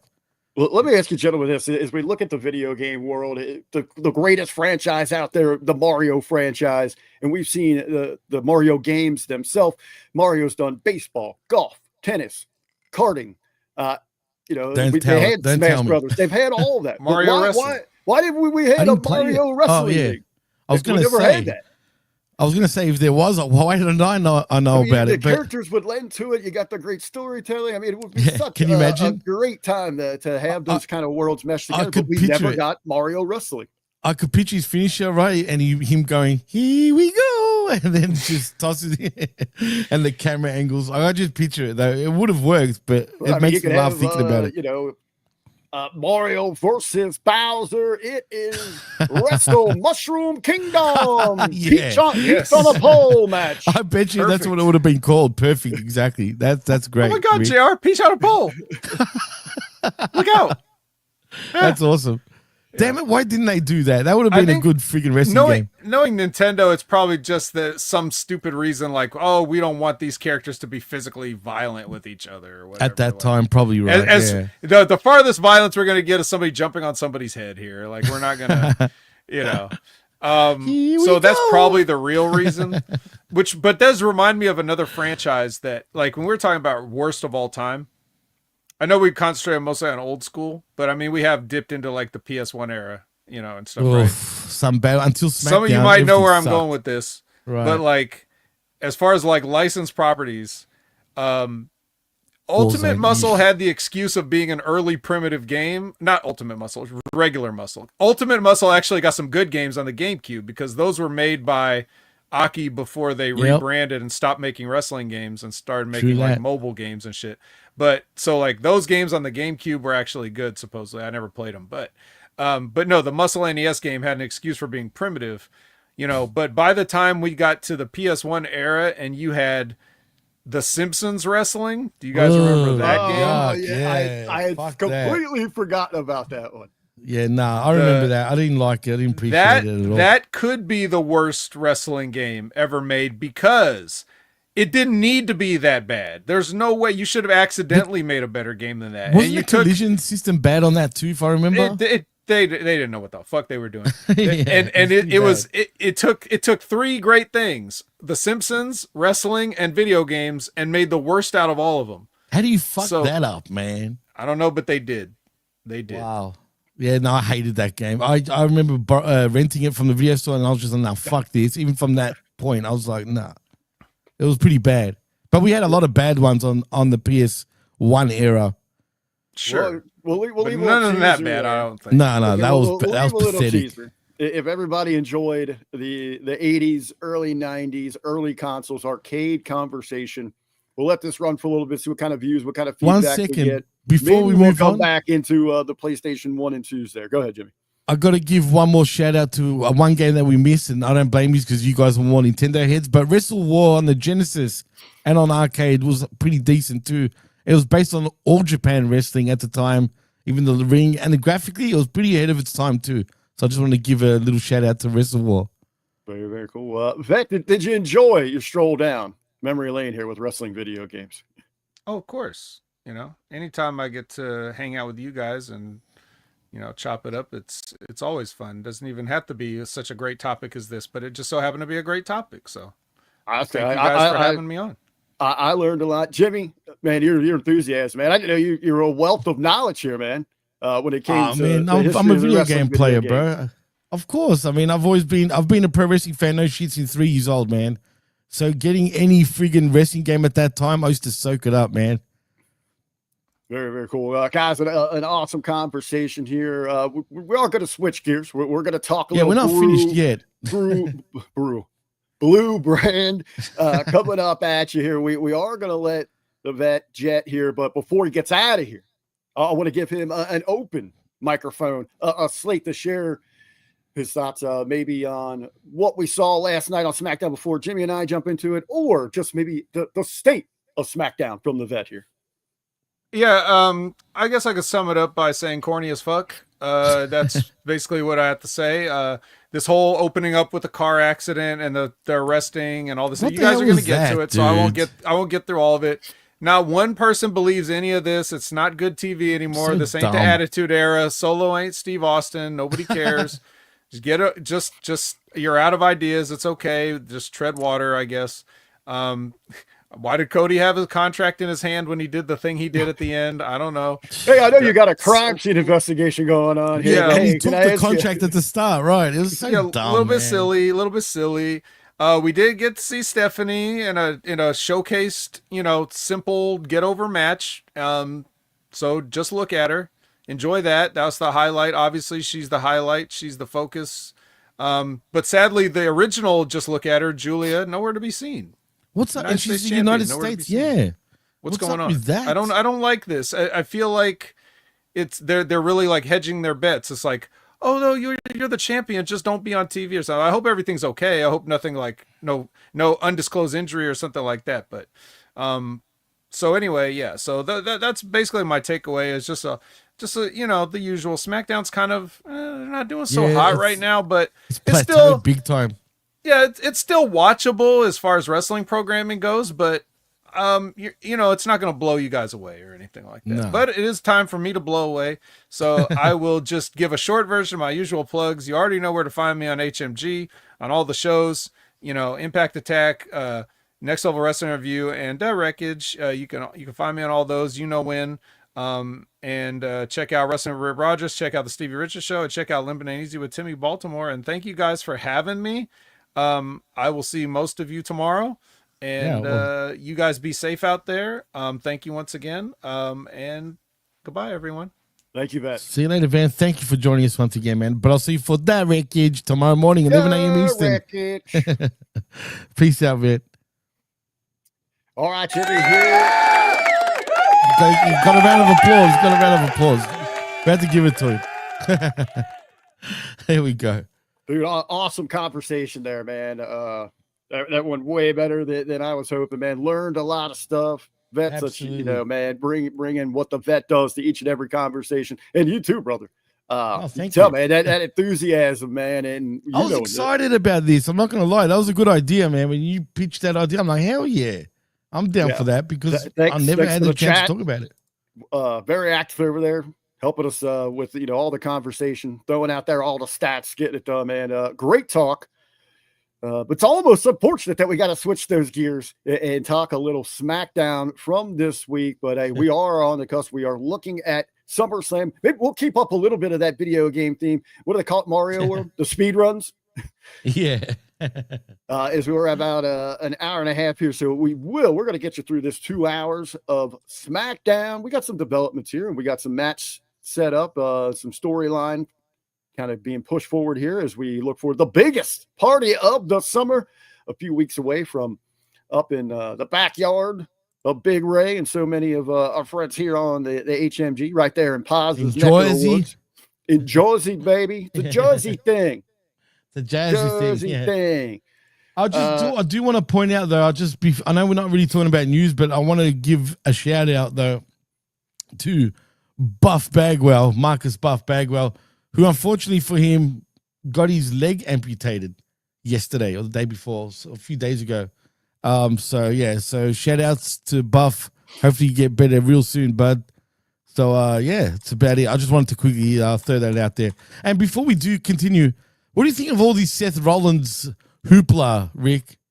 Is it a work, this freaking injury, or is it a shoot?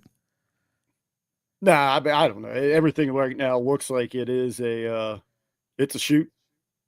I mean, why would they, if that was what's work, why the the hoopla? fuck I would mean, they do? people are trying to, make something There's a lot out of it. people. Yeah, there's a lot of people that I think still it's think a there work. was a plan on Saturday night's main event. So do honestly, I don't I. think the It's plan was at all obvious. for Goldberg to go out there and try to pull It's 20 freaking minutes. obvious. What world? Yeah, so You're not going to give Goldberg 20 minutes in a friggin' match against. There's no fucking way. I will say, You don't hold do on, that. man. Here, the reality of it, whatever it might be, at least for a positive for WWE, it's got people remaining to talk about it. It's not like they're just kind of pushing it aside, hoping we forget.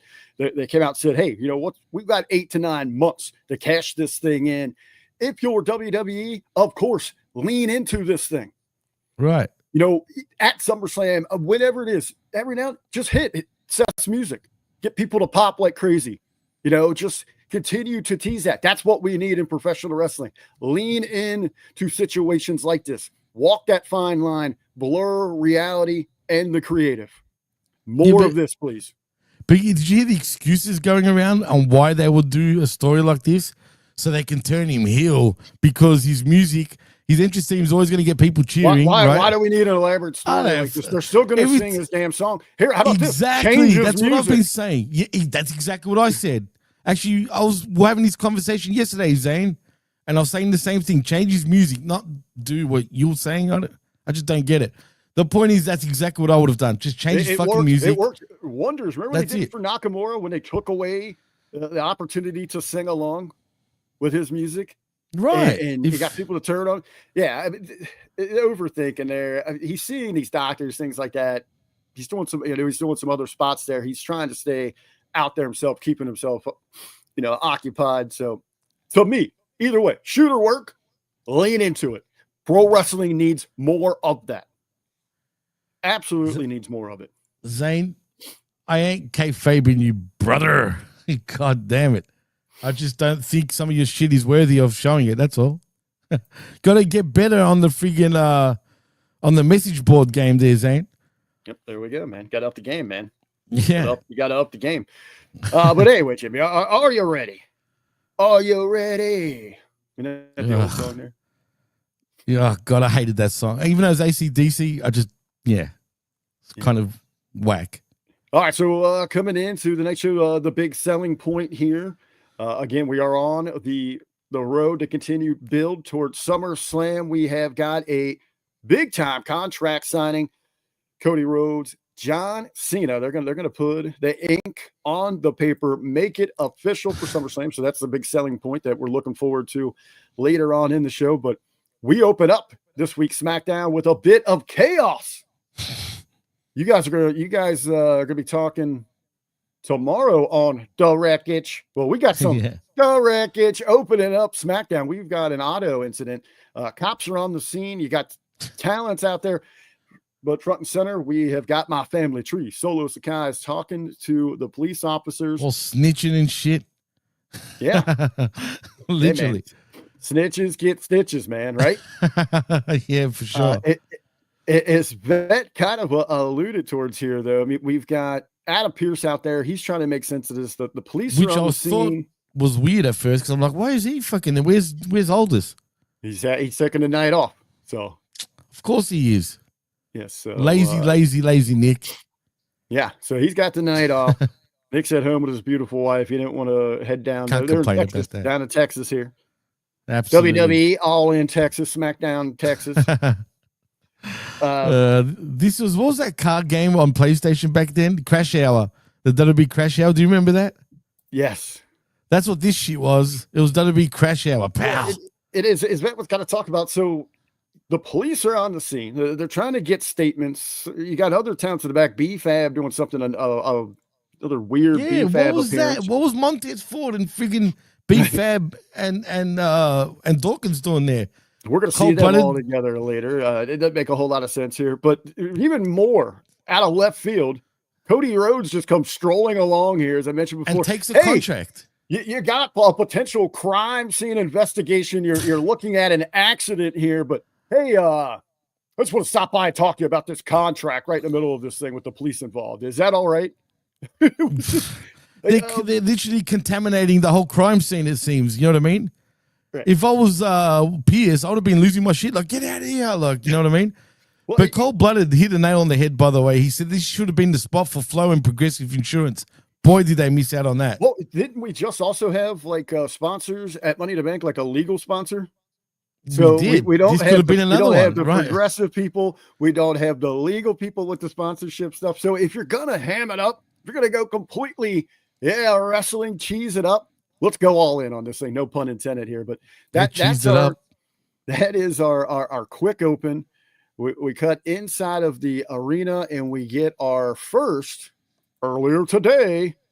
We get Charlotte and Alexa Bliss backstage. Yeah. We're still not friends. Hey, T-shirt looks good. They're selling here. They're selling on that thing, man. Yeah, from they're not friends to it's going to become we're besties.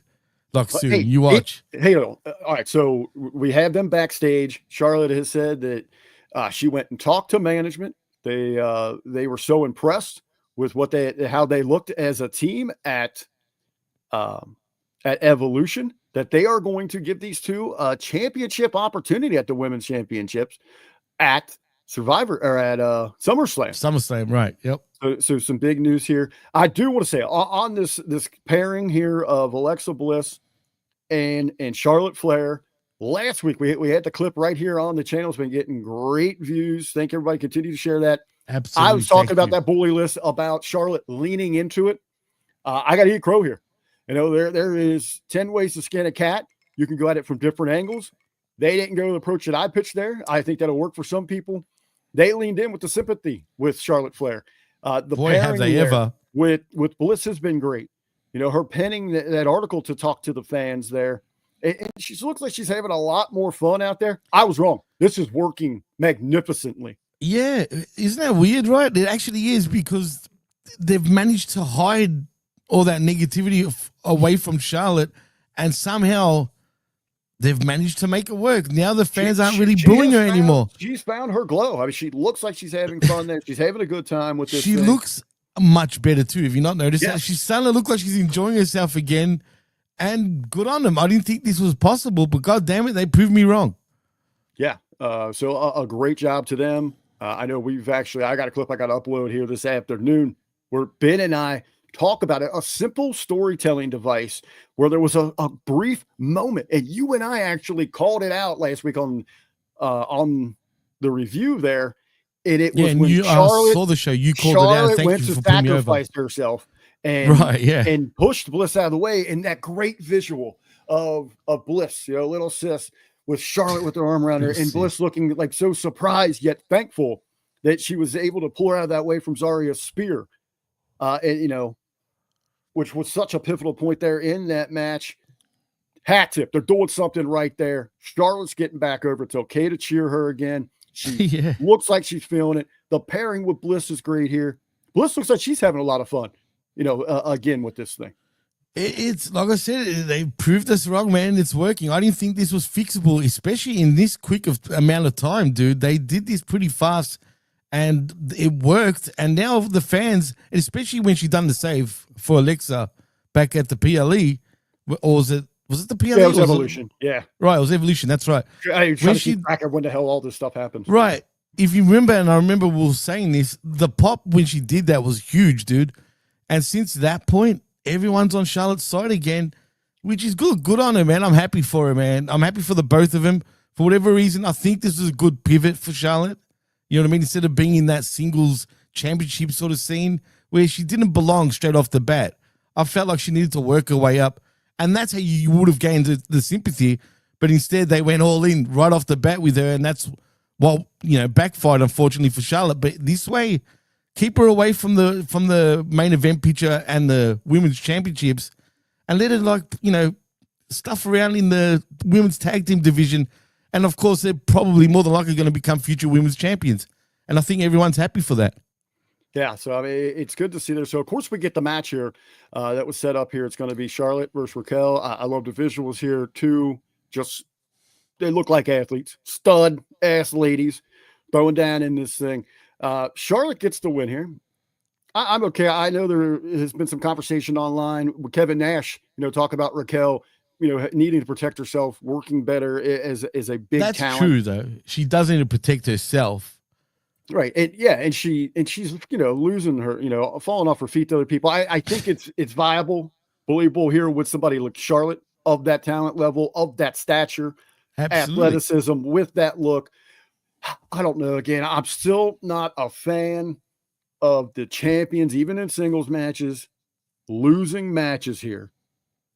But it was actually over here in the chat, in the conversation where I want to go. J12 asking Charlotte, he's saying that Charlotte and Alexa are a great team. And he's got to say, though, that Roxanne and Raquel shouldn't lose those titles. I think that's an interesting conversation as we know we got the match at SummerSlam. Okay. I think Liv will be the reason that happens. Hold on, though. Is she going to be anywhere near ready for a return I think you waste that if you're not going to be able to bring her back full force to get involved in a program against Roxanne and Raquel, then wait. Don't just do it for a cheap pop at SummerSlam if she's not ready to go. Well, wasn't it you and I, when she got injured, I'm pretty sure you and I said, and we figured out how many weeks she'd be out for, and it actually matched up with SummerSlam, dude. So I think it'll be more than enough time for her to come back at SummerSlam and be, injury-free. Because at the end of the day, it wasn't a severe injury. It was just a shoulder pop out. She's pretty much she's fine right now, really. You could probably bring her back slowly, but they just want to make sure. But I think she'll be fine by SummerSlam, no doubt about it. It really, the way, and it really, since Perez has teamed up with Judgment Day, she has cooled off. They had all these call-ups. She has, bro. All of these call-ups that we've had, and we were across our platform, talking excitedly about the possibilities, the potential for the women's division and this young, hungry group that wanted those spots and where this division for the red and blue could be going, from Stephanie to Julia, who, Vet just mentioned, where is she, to Perez. We saw a number of them at Evolution. They have cooled them off big time. I wonder why, though, dude. Like, do you think, it's strange, because I thought she was better off on her own before she took Liv's spot. But yeah, it's strange, dude. Does this team really work for you? I don't think so. And I think especially that we're seeing them in, Perez, is she going to win since coming up, if she has, I'm sure she has at some point. At the start, she did. She's gone out and she's put on some great matches, bell to bell. Now we're starting to see some character work there with her. So she's in the right direction. She's kind of getting momentum. It seems to be lacking. I don't think this tag team is really working for them. It doesn't fit. If the plan is let's get to Liv, then they better be hoping that Liv does come back sooner than later, because they desperately need that fuel onto the fire. Yeah, because that way Liv can move on to Roxanne and have a match with her, and then we forget about them, Raquel and Raquel's got to be that kind of torn in the middle, where to her loyalties lie.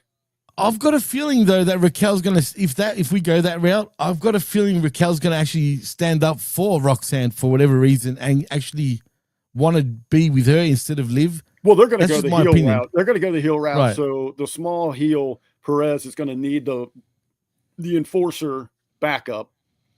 Liv's going to come back to a major pop. Ooh, as good as she is as a villain, you got to cast right. Put her. And I think she is so good right now, man. We've been singing her praises. We've seen her go from a girl in this business to a full-blown woman. She gets it. I think any character you give her right now, she's going to be able to knock out of the park. I agree. I mean, we made this argument that you could have arguably have her be the MVP of 2024 in all of WWE, not just the women's side of things, but including the male side of things. So, yeah, absolutely. She's going to get a monstrous ovation when she does come back. Yeah, so we do know that we are going to get Roxanne and Alexa next week in a singles match. And Roxanne's going to lose again. Yep, most likely there. Most likely. So it'd be interesting. I almost think pull the trigger, switch the titles at SummerSlam. I think they do better. They're going to look better. They got momentum as well. Funny enough. Momentum. So, I'm sure that T-shirt is selling. They're moving merch. They're going to be good with PR. All the making is better to go right now, to go in the direction of Bliss and Charlotte. Oh, for sure. And plus with Charlotte, she doesn't have to work as hard with Alexa. You know what I mean? She can just chill and enjoy actually getting into the ring without having to stress over, is the fans going to appreciate me? Do they like me? Do they hate me? And blah, blah, blah. I think this is perfect for Charlotte, and Alexa is the perfect fit to actually get her back over as a babyface. Yep. So look forward to that one. We do have one of the other developing storylines inside of WWE, kind of a love triangle, if you will. We have another earlier today segment. I don't know where these have become so popular, and especially right before segments we see on television. But we get a backstage interaction between Damian Priest and Mr. Black. Aleister Black there. Of course, in passing, you think that everything is cool, but Black has a change of heart there, He's going Priest. a little bit of the Black heart, and he lays Priest yeah. out. We get that backstage segment, and again that rolls into and sets up Carmelo Hayes versus Damian Priest. Can I ask you, Rick, is Priest dumb or stupid? Little column A, little column B. Well, I mean, if he thought by him trying to calm down Black and no, stay back, don't worry about it, don't do it, just don't do it, telling him that, whatever he was saying, and then expected not to get a freaking foot to the mouth. I'm sorry, bro, but you're pretty stupid. I'm just saying. So inside the match, though, he goes out there and kind of regroups, gets things back together, and picks up a big win over Carmelo. Jimmy, thoughts on the match? Is it a real big win? No. That's what I'm saying. They've cooled down Carmelo so bad that it just doesn't matter, which is unfortunate because the match was half decent for what it was. It was decent TV, but yeah, this was just a strong win for Priest, right? How strong is it a win when you just beat a little dude compared to how tall is he? Like 6'8"? Yeah, somewhere in there. That's not a strong win. Sorry, Trips. Well, you better pick up a win. You know, you don't want to come out there and lose that match. But you know what? Cold Blooded's right. It's Mello the Giant. Yeah, he won the Andre the Giant Memorial Battle Royal, man. So and Zane says Black with a hearty. I wonder what he's saying. Big things for Mello there, man. But Priest picks up. Is the he win Black there. Zane? Just saying. More developments here around the car accident. God, as the police are looking for Jacob Fatu. Freaking criminal, bro. Criminal. Hey, you know what? We'll get to that. But I want to put it all together. I want to talk about it all. Oh, go for perfect. We're doing a speed run through this thing because there's different segments. But yeah, so they take profiling at its finest, man. You know what? He's been running around dressed like a terrorist. He's out of control. He shows no respect for authority there. Damn popo. I know. Like, he absolutely abuses him, bro. After they gave him a ride back to the damn arena, dude. Yeah, you know, pretty nice. Not even appreciable. You know? But freaking criminals, bro. They dismiss him. They're looking at the footage here. Right. But we learn in the arena as Solo's out there, but Paige interrupts and says, you know what? Solo's been found that he didn't have anything to do with this. So they're pointing the finger there at Fatu didn't have anything to do with this, pointing the finger at Solo. Freaking snitches, man. Yay, wrestling. You filed a false police report, wrongly accused another employee here at our company. They should be arrested. Of wrongful doing. Even better than being arrested, Jimmy. We're going to see you at SummerSlam inside of a steel cage. Oh, not even cops can get in that cage. That is Southern justice. Yeah. Southern justice in Jersey. But the only problem is, Rick, that's the Jersey good old justice, baby. That's Jersey justice. Boardwalk justice, even we could say that. But what's even funnier, though, what I love about cage matches is supposed to keep everyone out. How are you going to keep everyone out when you've got no roof? That's going to be interesting. Or when the points to escape anyway. That's what I mean. Like, that can take me out a little bit, you know what I mean? Sort of thing. But that's wrestling for you. It is what it is. But Solo does. All right, so we get the match announcement that's going down at SummerSlam. Cage match, United States Championship. Solo does end up leaving in cuffs. Cuffed and stuffed. It did pop me a little bit on the way out that Solo was asking Cody for help. Come on, Cody. Come on, man. We cool. Help me out here, Cody. You know, Solo is comedically sort of, I don't know if it's intentional or not, but his comedy aspect is kind of funny, but it's stupid at the same time because he comes across as sort of dopey. Like, he's dopey funny, if that makes sense. I like this Solo, and he has been hustling, man. He has been showing a lot of growth, a lot of potential here in the last couple of months. And it seems that since they're letting him actually show some personality, it seems like he's more of a fun guy like his brothers. He's funny, bro. We're getting to see that. And I think a lot of people were worried that he was pushed so fast, so soon. And I would tend to agree with that. Now he's kind of settling in. I think he could be a great mid-card act for a long, long time for the company. I agree 100%. That's his sort of ceiling. I don't know if he could ever be world champion material. Why? Well, you don't need everybody to be that. You need people right, all you don't, over that card.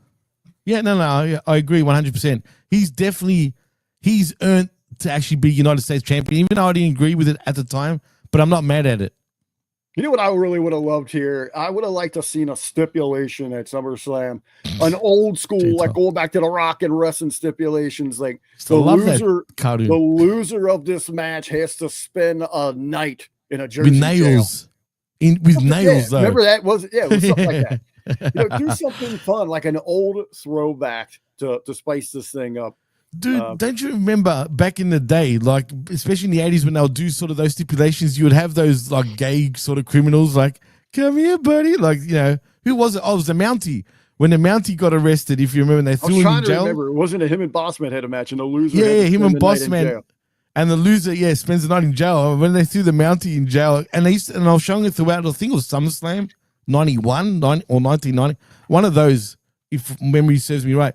But throughout the pay-per-view, they were showing what was going on with the Mountie, you know what I mean? And in the cell.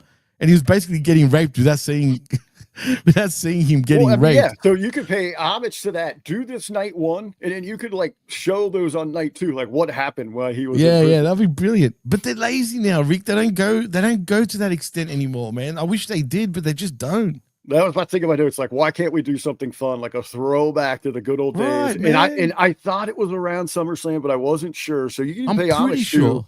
I knew it was a boss man. Yes, and we're coming up to SummerSlam, ironically, right. Dude. Yeah. Jesus Christ, it writes itself. Yeah, so I thought that would have been kind of cool there.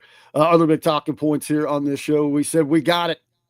The Mercure citing Stephanie. Taking on the Alba Fire of the Secret Hervis. No Chelsea on this one here. What's up with that? I think it's all right. I think I actually like this here in this sense because the focus is on the Cure. Right. It's on Stephanie. You don't have the other distraction. Let's go out, put together a wrestling match here. You do have the shenanigans post-match.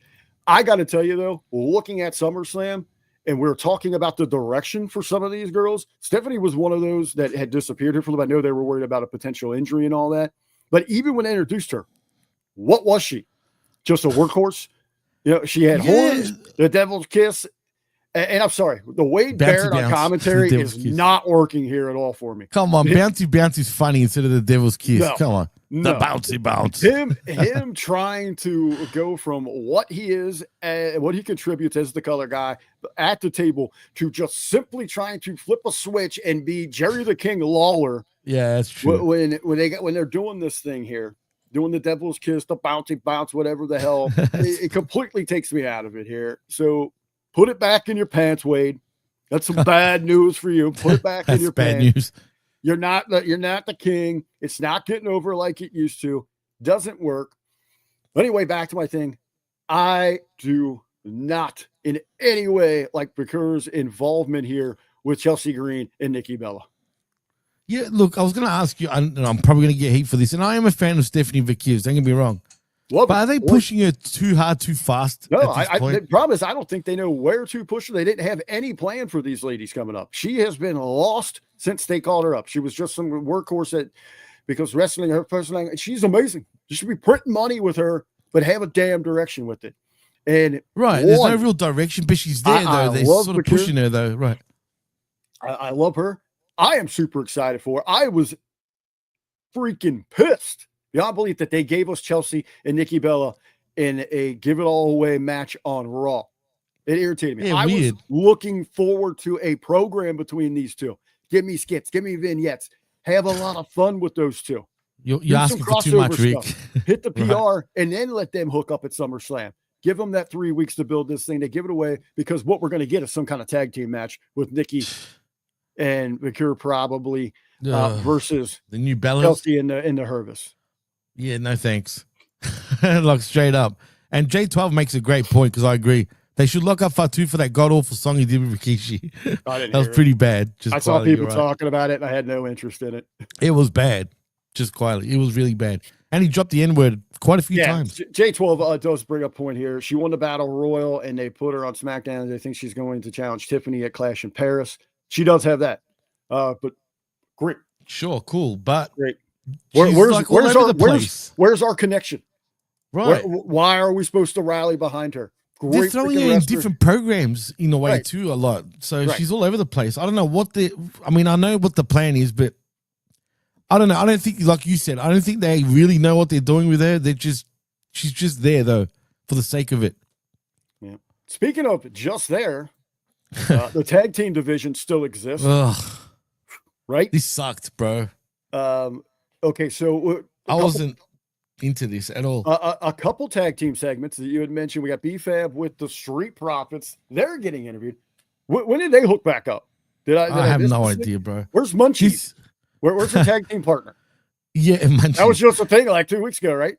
This is reminiscent of, remember when Lashley was part of this friggin' team at one point, right? Pride. And then, yeah. Well, they call it now acting. They brought B-Fab in for that for a little bit. Right, but then they disappeared for 2 weeks, right, again. And then then suddenly they were back together again. And then they disappeared for good after that. For, you know what I mean? For good, literally. This is what it reminds me of. What's he start got? Do they know what they're doing with B-Fab or the Street Profits at this point? Here's the problem. All right, so let's start with the all around here. Big issues here. So now the Street Profits with the titles, we good time and shucking and jiving. Without the titles, they're black to the pissed off black guys and all black. You know, they're going to take their time. They're going to get their titles back. This whole B-Fab thing, we get an explanation because DIY is mouthing off to them. And because they have a girl, we have to randomly pair the Street Profits with a girl so that they can take bumps. So her and Candace can bump with each other. Cool. If we're going to continue to go in this roundabout way, so what is even the tie besides going back to the Pride thing? Why do they? Yeah, Pride. They'll call that. You're right. Right. Why do they need her? We know that Ford is married to Bianca Belair, one of the biggest talents, superstars in this company. They won't pair him though. When I see B-Fab there, it's not even like, oh, we want Belair with the Street Profits. Right. It's not. B-Fab's not even the Tamu version of that. No, and she's worse than that. Is she even Sheen? Alibaba version? I would say like the Tamu version of that would be maybe like put Jada Parker with them. Oh, I like Jada Parker. I like her too, but she's from NXT. She's a little bit step down. Putting B-Fab with them, I'm saying it's not even the Tamu version. It's like dumpster diving out back of a Big Lots version. That's like a how, trash and treasure type of version. With all these amazing talents that we're talking about in this women's division and NXT, what we've seen on display through Evolution. What?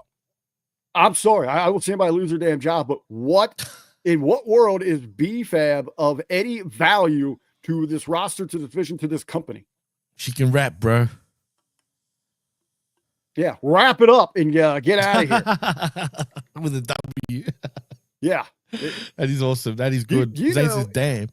You know who they should have paired with the Street Profits? If you want to get a woman with them. Seriously, it would be Bianca, though, man. Really, though. If Bianca's out because you got her doing stuff, she's still dealing with injury. Okay, I get that. Still. But in everyone's minds, we know that. We know they're together. You had a rally. But she's close to even Dawkins. That's the thing. They're actually close, like for real. That's why it makes sense. So just have her there in whatever case, just to keep an eye on Candace, because that's the whole reason. Right. One has a girl, the other has a girl. She doesn't have to go all in. She doesn't even have to appear all the time, just here and there when needed. Like I mentioned Jada, and I think that the comparisons with her and Bianca are too easy to make, so I wouldn't go that route. You know who would be cool with them? And who do you think? This Lash. Legend. Oh, bro, fuck. But she might outshine them, though, dude. You know, with there's me, that man, possibility. It would. You've got that empowerment thing going there. She's taller than them. It feels like, bro. Now they're tall. They're big dudes. They're big dudes. They are big dudes. They are. They're ballers, so is she. You know? They can ball, but she's big. But she would give like a modern day China vibe to them. Oh, love it. That sounds great. But she's got the soul. She represents, that culture. It would be a great rallying point for them. Man, I'm all for that. No, we got B-Fab going hurt. No, B-Fab, go back and do your thing with Munchies as a job team in the women's division, because that's about all you're good for. And she's bad in the ring. And you know what? She's too skinny, man. She looks like you could break it like a twig. Like, literally. Yeah. Like, so, I don't like that.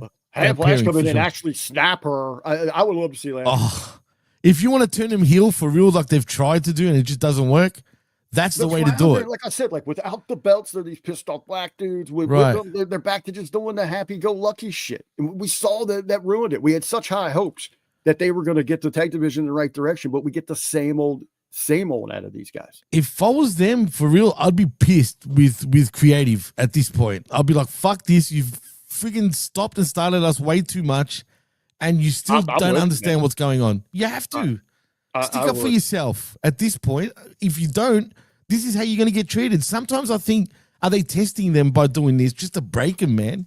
It's been way too long. They've been doing the same thing with them with the stopping and starting for over a year, dude. Nearly 2 years, probably. Yeah, so I mean, it's the entire division. But we do have the rest of the division on display here on the show because we've got a Fatal 4 tag match for a number 1 contender spot. We've got Andrade and Rey Fenix. Same old shit. In my notes, Rey Fenix, I've got looks like a giant jism in that white outfit. DIY, they're going to do it themselves. Ho, ho, ho. Of course. Nice joke there. It's in their name, Rick. Come on. Right? Motor City Machine Guns are out there, and Fraxium. This is what you expect out of the tag division. You got 8 guys out there. Melee's going to ensue. We see this every week. You know, get all the tag division together, go out there, throw what you got. But we do have new number 1 contenders. I don't think this surprised anybody. They've been the hot very flavor. new? Yeah. They've been the hot flavor. But Andrade and Rey Fenix are going to get the challenge, the Wyatt 6. Not at SummerSlam, ladies and gentlemen, because that's how big this tag division is. It's going to be next. It's going to be next week from the great state of the OHIO, Cleveland, Ohio. We're going to get this hot match. So we get to talk about it next week, Jimmy. Yes. What are we going to be talking about? What are the headlines? We're going to have new champs. What's going to play out here? I don't actually, I would rather actually the 6 lose it, but I don't think we'll get new champs this quick. Would we? Nah, too quick. Too quick. But all right, so soon. We've got 2 babyface teams, right? Mm-hmm. Well, I think so, yeah. I mean, Phoenix and Andrade babyfaces this week. So right. yeah. So how do you expect this match to play out? Are we going to see everybody else get involved in this thing? See DIY reappear? Are you going to see the Profits stick their nose in this thing? Or are we just going to end up with a cluster and then probably another multi-team match at SummerSlam? That's more than likely. Maybe we end up with a TLC match at SummerSlam between 3 of these teams. Not. Oh, don't put it past them. I'm telling you, we need one of those matches for this pay-per-view. No, you know what? This is one of those instances where we're talking about where Vet was talking about. You take video games, The Simpsons, and wrestling. They're all awesome things, but somehow when they came together, and it's gonna be trash. Yeah, somehow TLC is a match that everyone loves, but when you take this piece of crap tag division, it's not going to elevate the tag division. The tag division is going to drag down the gimmick match. You think I'm talking about tables, ladders, and chairs? No, Rick. I'm talking about tender love and care. That's all we're gonna get with this match. That's all it is. And like Cold Blooded said, the Thriller music video cast goes over. Yeah. Okay. If we can break out, if we just get the Wyatt 6 breaking out like that, yeah. That's money. Bring out a new pole driver friggin' video cassette, not DVD or Blu-ray. I'm talking about VHS and have them do the Street Profits can come out cosplaying as HBK again. Gargano can Wolverine or whatever comic book he's doing right now. I mean, how believable is Gargano as Wolverine, bro? Yeah. I mean, seriously, that's a killer right there. I'm looking at a photo of it too. Rey Fenix, the giant jism. I don't know why. And what's Andrade? The giant mask? Where's my mask? Who knows, man? Is he an idol? Is he on American Idol? Is that what's going on? I have no idea. Hey, speaking of that, did you see Titus O'Neil is on a dating reality show? I actually missed that. Called The Kings. Really? It's like 3 kings. So it's 3 dudes, and they're trying to find their queens. I think it's over on Peacock. Well, I'll be peacocking my ass on out of here. I'm not interested in watching that. There's already one too many. I'm into the Drewski one right now. Here we are. Speaking of peacocks and showing their colors, our big main event segment here of the evening is the contract signing between Cody Rhodes and John Cena. Cody comes out, and although he wasn't born in Texas, his father and his brother were, and he knows what it meant to them, and he lives through them. And he, even though he wasn't from Texas, he did have the opportunity to be the WWE champion, and he wants to be that again to represent the people. He's ready. He's looked over the contract in the midst of the wreckage. He's looked over that contract. He's ready to sign on the dotted line. It's true. Here comes the champ, the last real champ, John Cena. Before we jump into John Cena's his act here, his statement here, and this is silly, bro. Hold on. So what did John Cena say? Because something jumped out to me here. He doesn't want to fight at SummerSlam. He said maybe we fight in Perth at Crown Jewel, or tired. maybe right. He's worn out. He's got a lot of other things going on. Too much on his plate. Even Paris, he suggested possibly they can wrestle there. Let anywhere but SummerSlam. Right, so he doesn't want to work. He's got to take some time off. He's busy. He's got a lot of movies on his plate. Was this a cheap shot or maybe a fun rib directed square at Pat McAfee? You know what? Yes, I do. As a matter of fact, think about the promo, dude. Think about the freaking promo. Exactly the promo that McAfee cut explaining why he is on leave. 100%. 100%. There's no if or but about it. I'm sorry, Pat, but you got heat, brother. Well, hold on. You got heat bad. Is it heat? Is this a cheap shot or is this a cheek and tongue? You know why? Rib. Because even Michael Cole, he's not putting him over anymore. Have you noticed that? He's like, shut up about Pat pretty much, dude. Like, and you know how close they are too. Doesn't even mention him anymore. He's not even there. And I've heard he does have heat. Curious. We heard there might be some heat there, but Cena's one of the few globally that might be over more than Pat McAfee. You think? They did seem to have a good rapport when Cena was. I'm talking globally. Globally, yeah, it's close. In the States, there's no one in that company that's Pat's way over, way more in the States. Pat McAfee's way over. If this is a cheap shot, then I hope they realize Pat Mac doesn't need WWE. WWE needs Pat Mac. Well, if you go, did you see on his show this past week, he actually, again, explained himself for whatever reason. That's what I'm thinking. He's done it twice. Right. He has explained this twice on his show. But this time, did it not sort of sound like he's not coming back this time? It felt like he was like done for good with WWE at this point. They could have been wrapping things up here. He's heading into football season, college football, pro. He's got a lot on the plate. He is doing a lot of stuff. Yeah, Zane, in Melbourne, you know what? Pat McAfee's pretty over because he's been on a lot of Australian radio because he's a big fan of Australian rules football. Funny enough, he's been on a lot of radio stage. He's done the rounds here. He's over in Melbourne, dude. I'm not going to lie. So I don't know. I'll say Cena because he's a bigger global star. But Pat Mac, everyone loves him down here, man. He's pretty over down here, man. I'll say that. And I'm dead set serious. So, I mean, did they send Cena out there? Hey, man, this we're due. We're going to take a shot. Maybe it was tongue in cheek. You know, maybe Pat's laughing about it. Maybe it's WWE pettiness, dude. They're the masters at this shit. Peter, but that was my biggest take from this thing. As soon as he started into this, I'm like, man, this is a shot at McAfee. It's funny because I was thinking that, but I wasn't sure. But then the second you brought it up, that's why I was like, bang. That convinced me. As soon as you said, I'm like, good, I'm not tripping. Because it really did feel that way. And I do, and the timing is impeccable. It's no coincidence, dude. This is perfect. I do truly think it's a rib, but would Pat McAfee understand that? Because this is what they do in WWE and pro wrestling in general anyway. Would he? Is he smart enough to understand what's going on here? Yeah. He knows how to play this. But would he know that that's a shot at him? Yeah. You think so? He knows how to do that. All right. Surviving in an NFL locker room is way more intense than professional wrestling fucking politics. So you think he would totally understand that little jab, at well, that's himself. what's going to be interesting to me is to see a reply or an acknowledgement of it. So is it a hard shot rib or is it tongue in cheek? That's what I think is interesting. I think it's a little bit of both. It is tongue in cheek. Don't get me wrong. And, if whoever, come up with this idea backstage, do they know like, okay, we can get away with this with Cena? Yeah, absolutely, man. It is tongue in cheek. Let's not get it twisted, but there's a lot of truth to it as well. You know what I'm saying? Yeah, so it'd be interesting to kind of watch that unfold. So anyway, to the segment itself, Cena's going through. He wants to do this. He wants to give this to the fans. He is the fighting champion, just not right now. He is worn out. He's got a lot going on.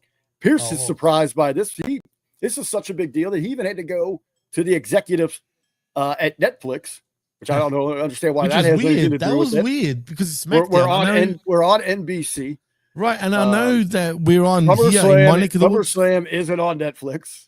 Yeah, that was well. It is for me, actually, technically. Oh, okay, yeah. So, all right, global. Yeah. He's talking to that global audience that recognizes Cena. So you're right there. Okay, that's why I found it weird that they would say that at the time. But I want to point out cold-blooded with the comment of the day right now by saying Pat tried to be like Russo back in the day, and he needs more time with his family. And Triple H told him to hire a nanny. Yeah. And Pat McAfee was like, Triple H, I'm way more over than you ever will be. And at least my wife wears her wedding ring. Hey, jeez. That's true. That's actually true, which is weird in itself. Anyway, inside of the segment, Cena's going to take off. He's had enough. He's checking out. He's catching the first flight out of there. He's got things to do, get back to his busy schedule. But Cody says, no, we're not having any of that. Cody goes out, runs them down. Starts giving him those big lefts and rights, unloading on him, gets him back into the ring, and puts Cena through the table. I mean, this was new things. I've never seen this ever occur in wrestling, Rick. I mean, Why do they continuously do this? We've seen it one too many times in recent times, too. You've got to settle down on the contract signings a little bit with the table spot. Why can't we just have a good old traditional contract signing that doesn't involve tables or real violence? Just a good old handshake. I don't even think, and I wanted to close with this one as we're wrapping things up here.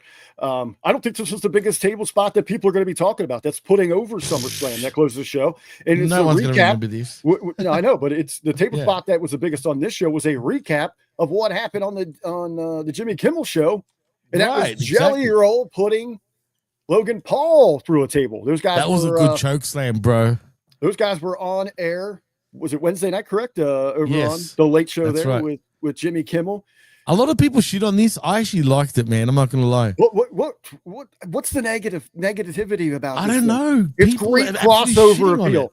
More eyes were on that show at that time than Raw or SmackDown this week. It is great promotional material for SummerSlam. You've got guys.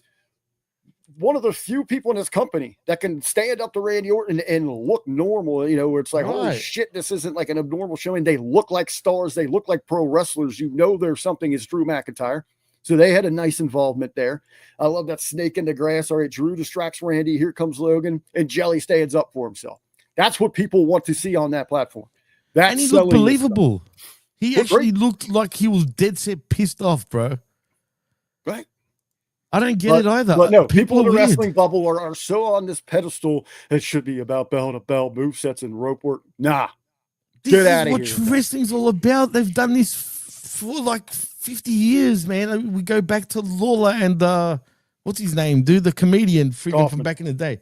Yeah. I mean, we did it then. Everyone loved that, right? The Jay Leno takeover for WCW. There's that. Yeah, we did EP. Big payoffs. And Karl Malone and Dennis Rodman with Jay Leno and all that. I mean, what's wrong with people, Rick? It was all good back then. Why does it suck now? Because they think wrestling's cool. And the people that are bitching about it didn't see how that worked back then. I'm puzzled, man. I just laughed at all the negativity and the hate. And again, I bring it back to clearly people think, a lot of these fan base think they know pro wrestling, but clearly they don't, because this is Pro Wrestling 101 when they do this. It's called promotion. Yeah, you want people to tune in to your fight. I regularly tell people here locally on the indie scene, PR is so important in pro wrestling that it is literally the first two letters. You cannot spell pro wrestling without PR. I mean, it's not rocket science, people, please. I mean, come on, man. Absolutely. Jimmy, that is SmackDown. I'm pissed off now, Rick. Yeah, that was a good speed run, but I'm pissed off now just thinking about this because people are weird. But yeah, it is what it is. suffer some more friggin' Jimmy Kimmel in the future, boys. Yeah, Just saying. absolutely. But yeah, You know, well, coming off of a big weekend that we had last weekend, you know, pro wrestling all around, Jimmy, and we'll wrap some things up here. Even I know you guys are going to talk about this on the Wreckage, man, but I saw this. This was disappointing numbers coming out for AEW on Dynamite. It was like it was below their average. Man, I was expecting a major jump. Come on, bro. Why? Because Hangman is your champion? Of course. I know, but you came out of this awesome moment, you know, and you got all this buzz, all this hype going into this. And I will put him over. I tuned in. I was down sick this week, but I made sure I was up. I wanted to pay attention. And you covered it with us on the Wreckage last week. I do appreciate going into Dynamite this week. Now I was sick Wednesday night, but I got up, and if you love them, if you hate them, indifferent, whatever it is with Hangman, I like that open because it was a rallying cry. He mentioned the grassroots. He meant how the fans had done this, that they were the ones that built the fire under AEW. And it felt more, it wasn't an opening promo, regular wrestling promo to a show where you get 2 minutes in and someone's music hits and he's interrupted. Right. It was heartfelt. They let it play out. It felt more like a State of All Elite Wrestling address than it did anything else. And I appreciated that they let that open. It felt real. It felt honest. It felt like a rallying cry. This is our moment. Let's come together. Let's show everybody that AEW, All Elite Wrestling, can move forward now to the next level. We're going to break out like we've never done before. I love that video package that they had. That showed all the highlights, you know, and then all the stats that they had hit, the attendance, the record gate, the impressions that they, you know, all that cool stuff. Even the pyros that they used was kind of cool. That was overkill, though. Let's be honest. But it's nice, you know. They're tooting their own horn. It looked good. Right, as they should. I mean, they should, right? And then they immediately announced that night's match card, and it was a bunch of multi-man BS. Super 8. They love it. 8-man tag, 2 6-man, so a fatal 4-way. I immediately was like, all right, I'm done. I turned it off. They lost. You know, everyone knows that multi-man AEW matches are my favorite thing. I guess I don't even have to watch Dynamo because this is an issue and it's becoming a bad issue. I don't know what his obsession is. A great open, like where you feel excited for him, man. You could feel an energy, and they go right back to this crap to phone it in. Booker of the year. He knows how to book wrestling. He knows how do you book a big event after coming off a big event. And this isn't a pile on AEW right now. I know you guys are going to talk about that. No, please pile it on because they fucking deserve it, bro. But Raw does it, coming off of a hot weekend for WWE. You know, Raw, they phoned it in. This SmackDown phones it in. It's all phoned in. It's to a point here in the WWE business model, they don't care about their television. They're not giving us any incentives, any reasons, any want or desire to tune in each week. But see, there's a difference. You said, and you're right, about WWE not caring about their television. Whereas on the opposite side, AEW absolutely care about their television, but just don't understand what their fan base wants, or just wrestling fans in general, what they want. And Tony, I don't care, Booker of the Year 20 times, you can say whatever. Does he truly understand how to book professional wrestling? I don't really? He doesn't. He fucking doesn't. I don't care what anyone says. He doesn't. It's frustrating. And I know when we talk about ratings, streaming numbers, whatever it might be, those numbers don't even appear, Rick, at all. Everybody goes to that same argument. Well, people watch differently, and shut up. I hear even the talking heads. You can go to YouTube and get these clips. That's all true. That's great.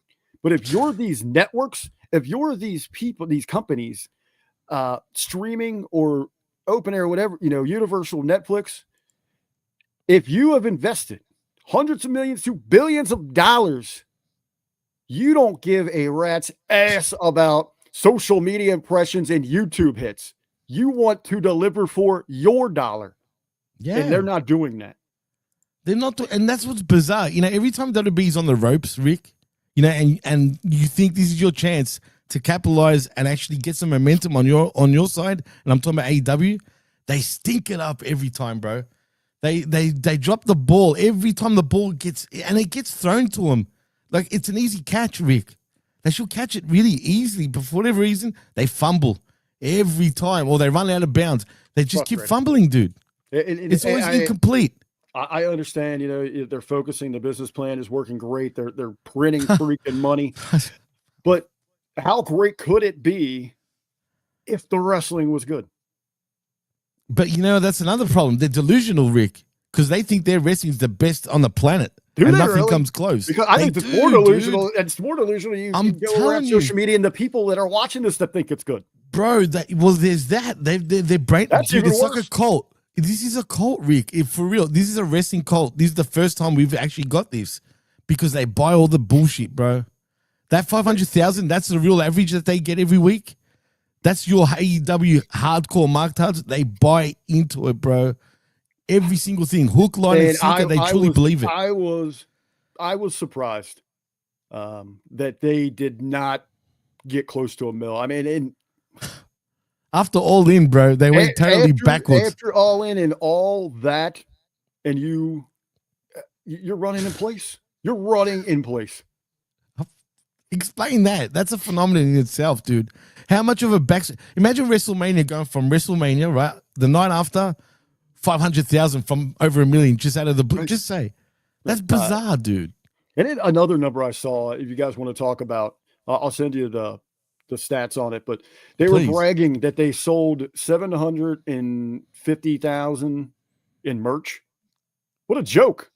Who wears AEW merch, Rick? Do you see even their fans wearing it? No, at all. I mean, if you go look at what they're reporting for attendance, that's less than $25 a person. You ever heard of upselling? WWE at WrestleMania had individual talents that merch went over $1 million. So as an entire company, you couldn't even hit $1 million in merch when you've got a whole 30,000 collective of your marktards that breathe everything, that support these motherfuckers, right? Dude, they're full of shit. They're lying to themselves every time. They're in denial, like completely. And let's be real though, their merch really sucks. They don't have any good sort of designs going for them, dude. They just don't. I don't know. I saw that and people were like, "Oh my god, that's awesome!" Like, I'll tell you another awesome. Dude, do you ever see on their shows anyone wearing the actual merch? I don't. No one's wearing their merch. I got to be honest with you. I try not to look at the AEW audience. I don't blame you because it's pretty fucking horrid. You know what I mean? But I'm just saying. You know what I mean? Like, no one wears it. But out of all the matches, none of them got under 4 stars. That pissed me off. I saw that, and Meltzer, go and eat a fat one, man. Because look, man. I don't like being negative for the sake of being negative, right? But you're telling me, even Meltzer himself, you watch this. I watched it for 10 fucking hours, right? For real. That was a record too. The longest wrestling. I watched the friggin' post bullshit too. Unfortunately for me, all right. So that's why I said 10 hours for me. Are you telling me realistically, anyone, even you, it doesn't matter, anyone, you could be the biggest wrestling mark on the planet, all right? You're going to sit there watching the whole fucking pay-per-view, right, and still give 4 or 5 stars per match? Oh, you get drained naturally as a human being just watching something for as long as it doesn't matter how much you love it. You're going to drain yourself. So how is it possible to be into all those matches like that? 5 stars, 5 stars. No. If you spread them out better and actually do less hours and actually book the shit properly, like in terms of placement, which they also don't know what to do, right? You could actually enjoy that shit.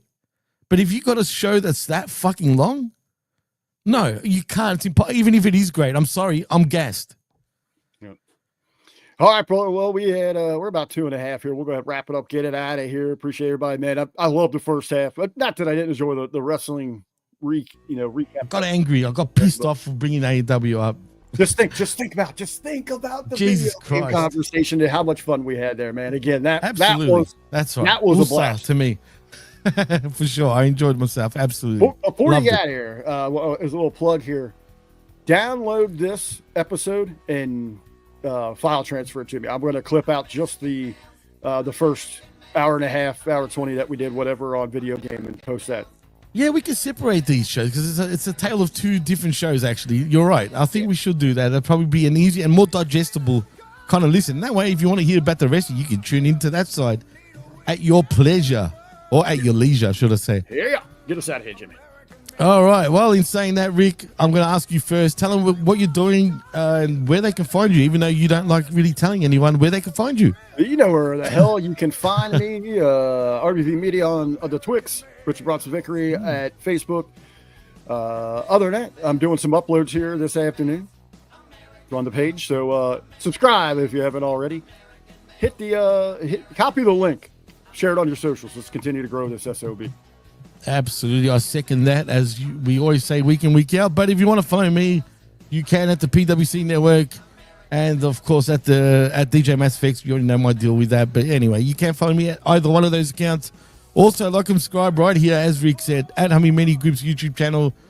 And like Rick said again, keep subscribing, keep sharing, and get the word out for us, man, because our numbers are way up, and we appreciate all of y'all for actually doing that for us. And, you know, we want to get even bigger, man. So keep sharing, keep doing your thing, because we really appreciate every single one of y'all. And, yeah, man, we keep doing everything for all of you guys.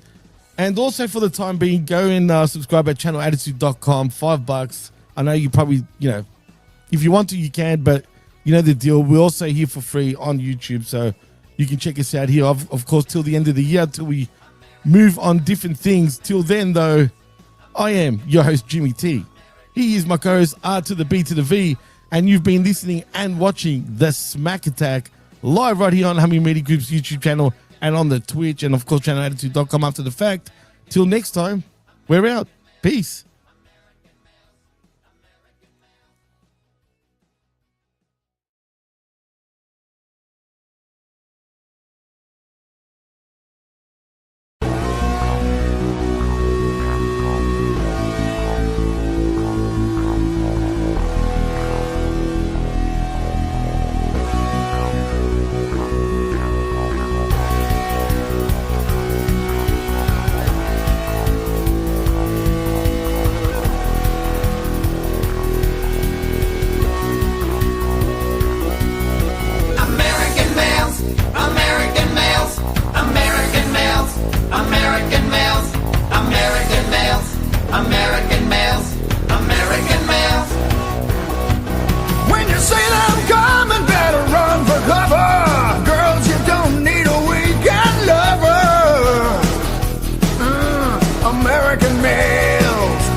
You better not listen. You might wind up in critical condition. American males. American males. American males. American males. American males. American males. American males. American males. American males. American males. American males. American males. American males. American males. American males. They're irresistible.